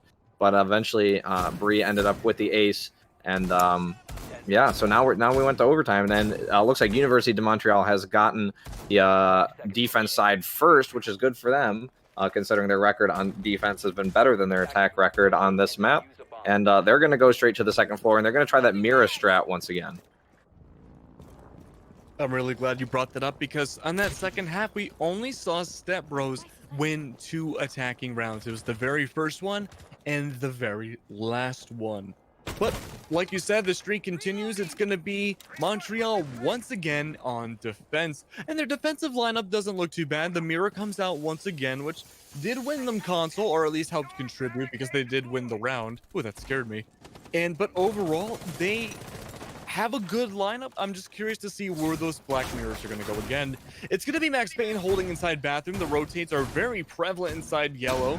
ADSs are being burned. I think some of them are missing out, however, and he's being flushed out of yellow stairs. That's going to be a great opportunity for either Eliku to move themselves in, or from below, it looks like it's going to be Caribou trying to look for a peek as well. But the drones are still going out, however, and it's going to be a slower matchup. Looking for those peaks inside B, it's going to be the Jackal upside down, looking to find potentially Silence, who's holding a very strong angle. Yeah, so somehow Max Payne has managed to take... What is he doing? Where is he? Why is he downstairs with the Echo? That's very strange. He's managed to take quite a bit of damage, as has Wiz, but other than that, things are relatively slow right now. Max Payne almost looking like an attacker the way he's pushing in from the admin side there. Not a great place for the Echo to be, but I guess it's fine considering it seems like Stepbros has decided their attack is going to happen from the CEO side of the map this time. Max Payne moving a drone on over there. But yeah, things really slow, just over a minute, and the first attackers have entered the building at the base of yellow stairs. They're not going to let Max Payne do them dirty like he did last time. They even pre-fired. But Sable will get the first kills. He takes out Wiz, the already relatively low health Mute player. LEQ pre-firing just about everything. He's not. He does not want to get taken out again the way he did last time. A lot is on the line right now. If Stepbros cannot secure this round, it's going to be very devastating, pushing Montreal to overtime match point. Now, of course, it goes both ways. Speaking of both ways, Bree takes down one, but it's going to be Platts taking down Bree instead. The UMP putting in work. Only going to be 2 defenders left alive. Never mind securing the odds, but no. Sable comes in clutch with the double kill. It's be Mira last.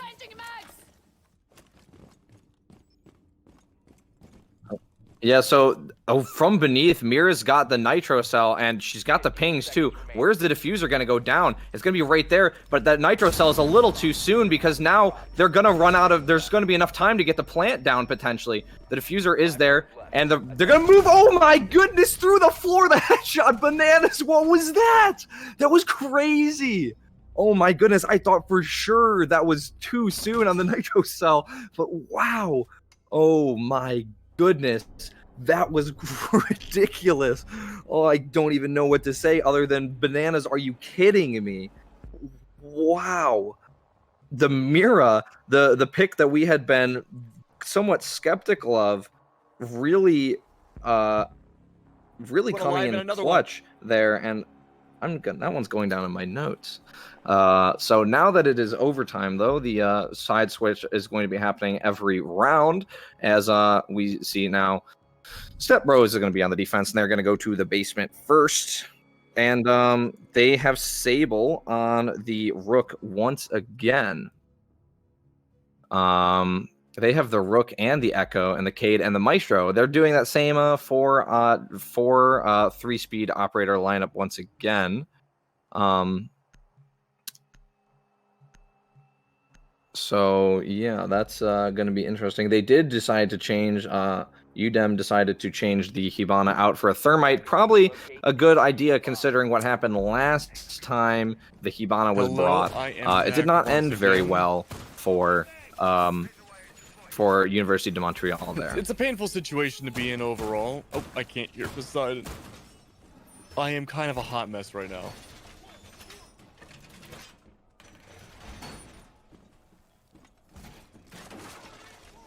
So let's see what exactly, if anything, is going to change at all. Now, the only improvements that I could see for this round in general would be coming from the attack side, not getting tricked so hard by Bree with the Cade on the garage wall there. But it sounds like Sable will be spawn peeking once again. So that is going to be interesting to see whether he manages to pick something up. As you can see, Platts decided not to spawn on police line again. So that is good. Hello.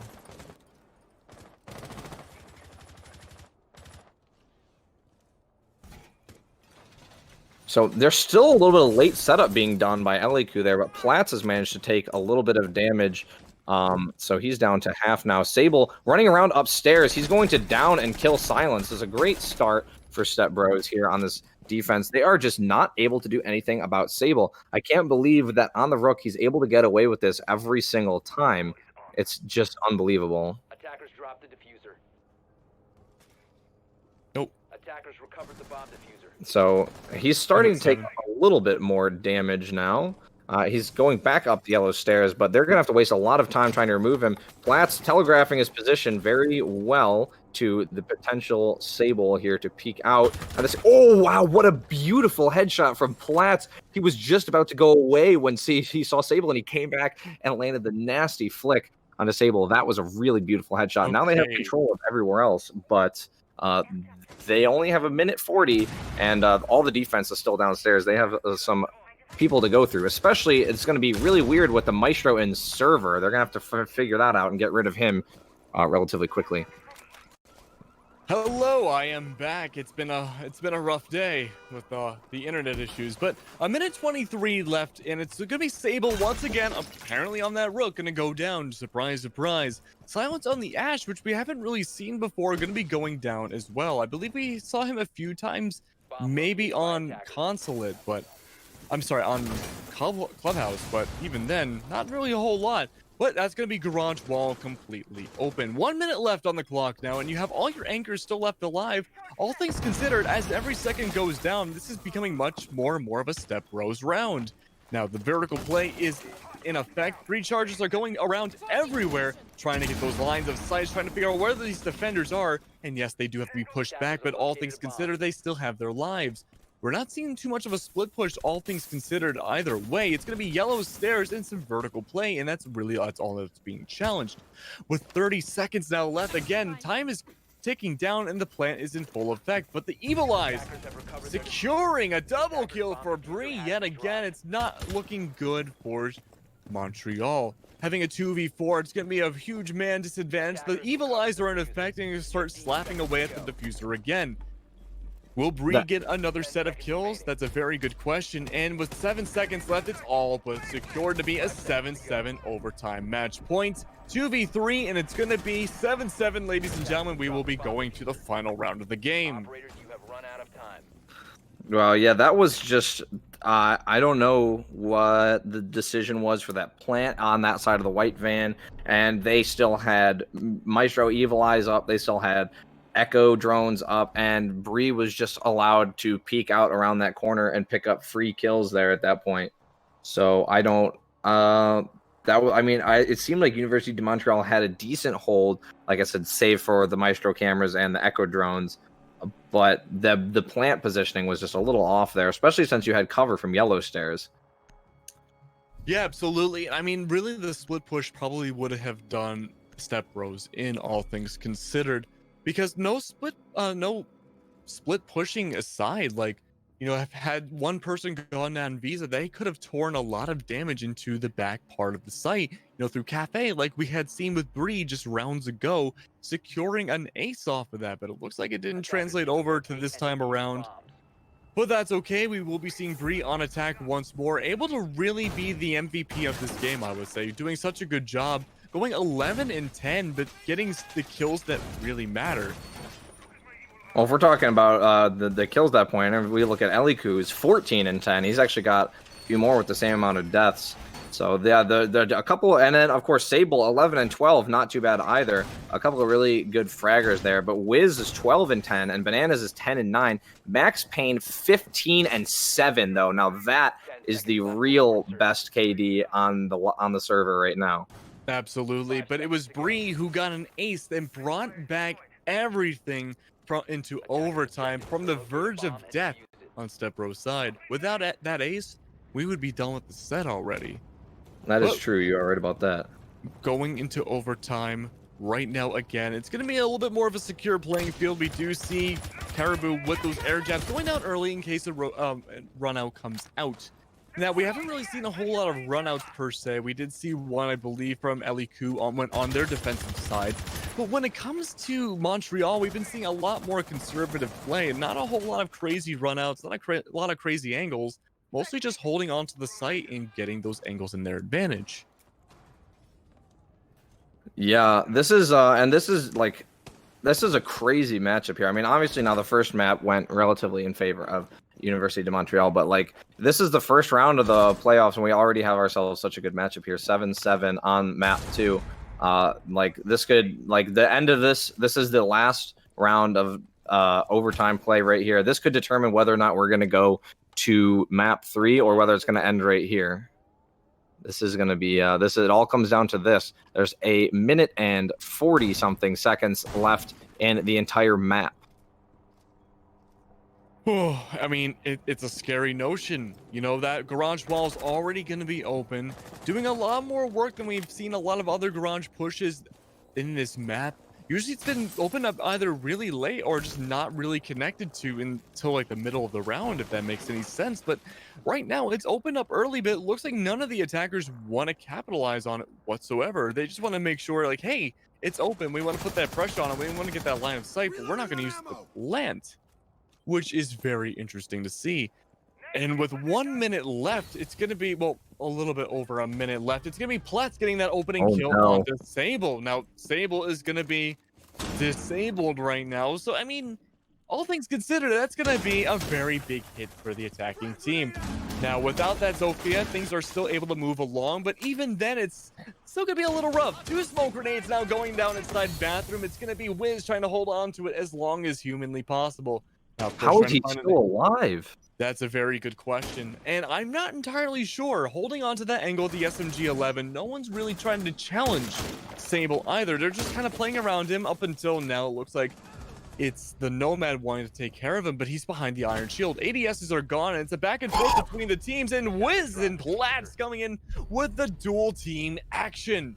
Wow. Where did Platts come from? Where was that? The dude just zoomed in like it was initial D, just skated right in, and there it is. University de Montreal is going to win the series 2-0, 7 or 8-7. What was that play upstairs by Wiz and Platts? That was insane.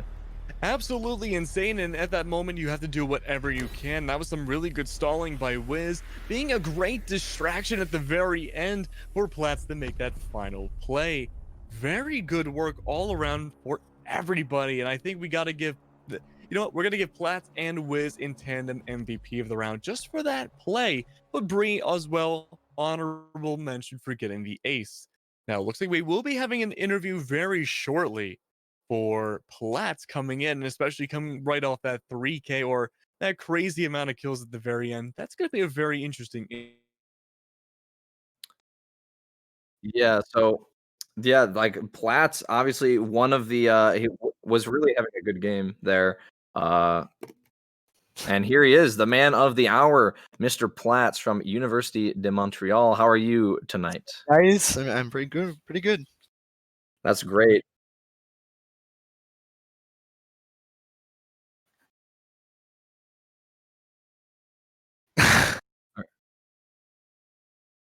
For the flank, Was Wiz stalling or was he asking for help?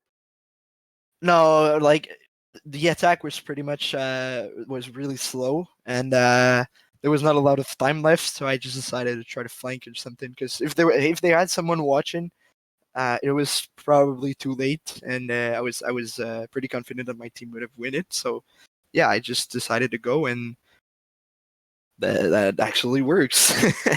It's one of the few hero plays we actually saw work out in this game. Speaking of hero plays, at the beginning of pretty much most of the rounds in the very beginning, up until it was successful, we did see a certain Rook try to spawn peek almost every single round, and I think it was you that was the only time it did work against. So Yep. how were the comms during when you got killed by that opening peak?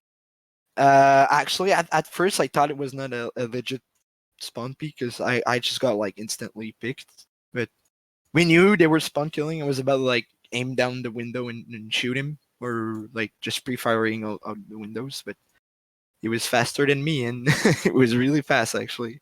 Yeah, that was very unfortunate because like you said, I thought it was instant too, but like you said, it's so hard to realize 3 seconds goes by a lot faster than you think it does. Probably, yeah. Because that was 3 seconds. That was like very close. But yeah, that was very unfortunate. Yep. That's a big rip for me. I'm like a freaking spawn peak magnet for real. Like it's one of my problems, I would say. It happens to the best of us, but overall, Montreal won 2-0 against Stepbros. Now, interesting to note is that you guys are all collegiate, but they're intercollegiate from a bunch of different universities. Do you think that kind of disconnect and not being a part of the same university had to do with the reason why they lost 0-2 to you? I would say it changed like the way they played, because it like, we're gonna be honest, it was a rank match actually, so we were kind of disappointed with that. I thought they were bringing more like not common stuff, but like stuff that you would expect from a coordinate team. But yeah, as you said, they were not coming all from the same university, so like we were trying to play more coordinate, and like it kind of worked sometimes, but sometimes you just gotta try to play with the opportunity and win some frags. And yeah, that's what that's what I would say. It just Yeah. seemed as they were not connected at all, and Ash was going solo, and like it was a weird mind. Like on defense, actually, I waited a lot. You're just standing somewhere, not moving, and wait. And actually, the flow of the attack was kind of weird. And yep, I think it was like the fact that they were coming from some different universities. So yeah. Yeah, It's absolutely. not their fault. I'm not mad or something about this, but Yeah, of you know course. it's part of the game, and yeah, we try to go around this. 'Cause Absolutely. these guys were gunning. These guys were real Yeah. gunners, and Yep. Well, there's a reason why you're being interviewed right now and not them, and that's because you guys won 2-0. Poseidon, yeah, did you have any lasting questions before we wrap it up? Not really. Because we do have to wrap it up. Just all around, really good plays.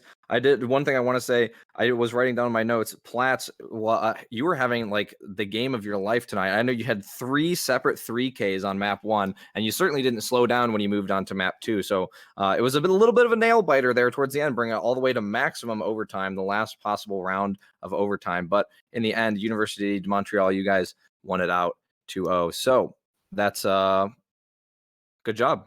yeah. Thank you, Jeez. thank you. I tried my best. I actually want to win, and let's see if we can get far in the playoffs. Of course. Well, I'm sure it won't be the last time we interview Platts, but thank you very much for coming on tonight. But we do have to go to a short little break while we get the next set up in, I believe, half an hour. But Platts, it was nice having you, and I think he's gone. But ladies and gentlemen, if you enjoyed what you saw tonight, make sure to leave us all, a follow on Twitch. Make sure to follow Collegiate R6 on Twitter as well. Myself on Twitter is Keglunek, KEGLUNNEQ, and Poseidon, I'm not sure what yours is. It's Poseidon surrounded by a 1 and a 3. 1 Poseidon 3. Gotcha. And make sure to follow our observers as well and our producers. That's gonna be Tango Mango Down and DJ Dextros. And we'll see you in about half an hour. I'm on my own, broken alone. I feel the rain crashing down all around this empty town. I'm searching for the lost and found, but you don't care, you're unaware. Keep moving like the scars aren't even there. It's in the air like a blazing flare. Just stare 'cause the flames will burn us. I thought you were the one for me. That's why I gave you everything. Held you close by the stormy seas. Oh, you meant the world to me. I used to kiss your head when you cried for me. Hold your hand while the pain was over. Keep you warm by the roaring sea. You meant the world to me.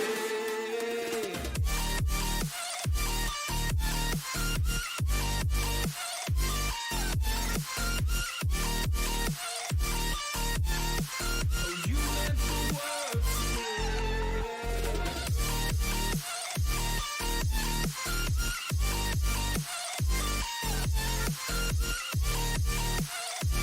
Oh, you meant the world to me.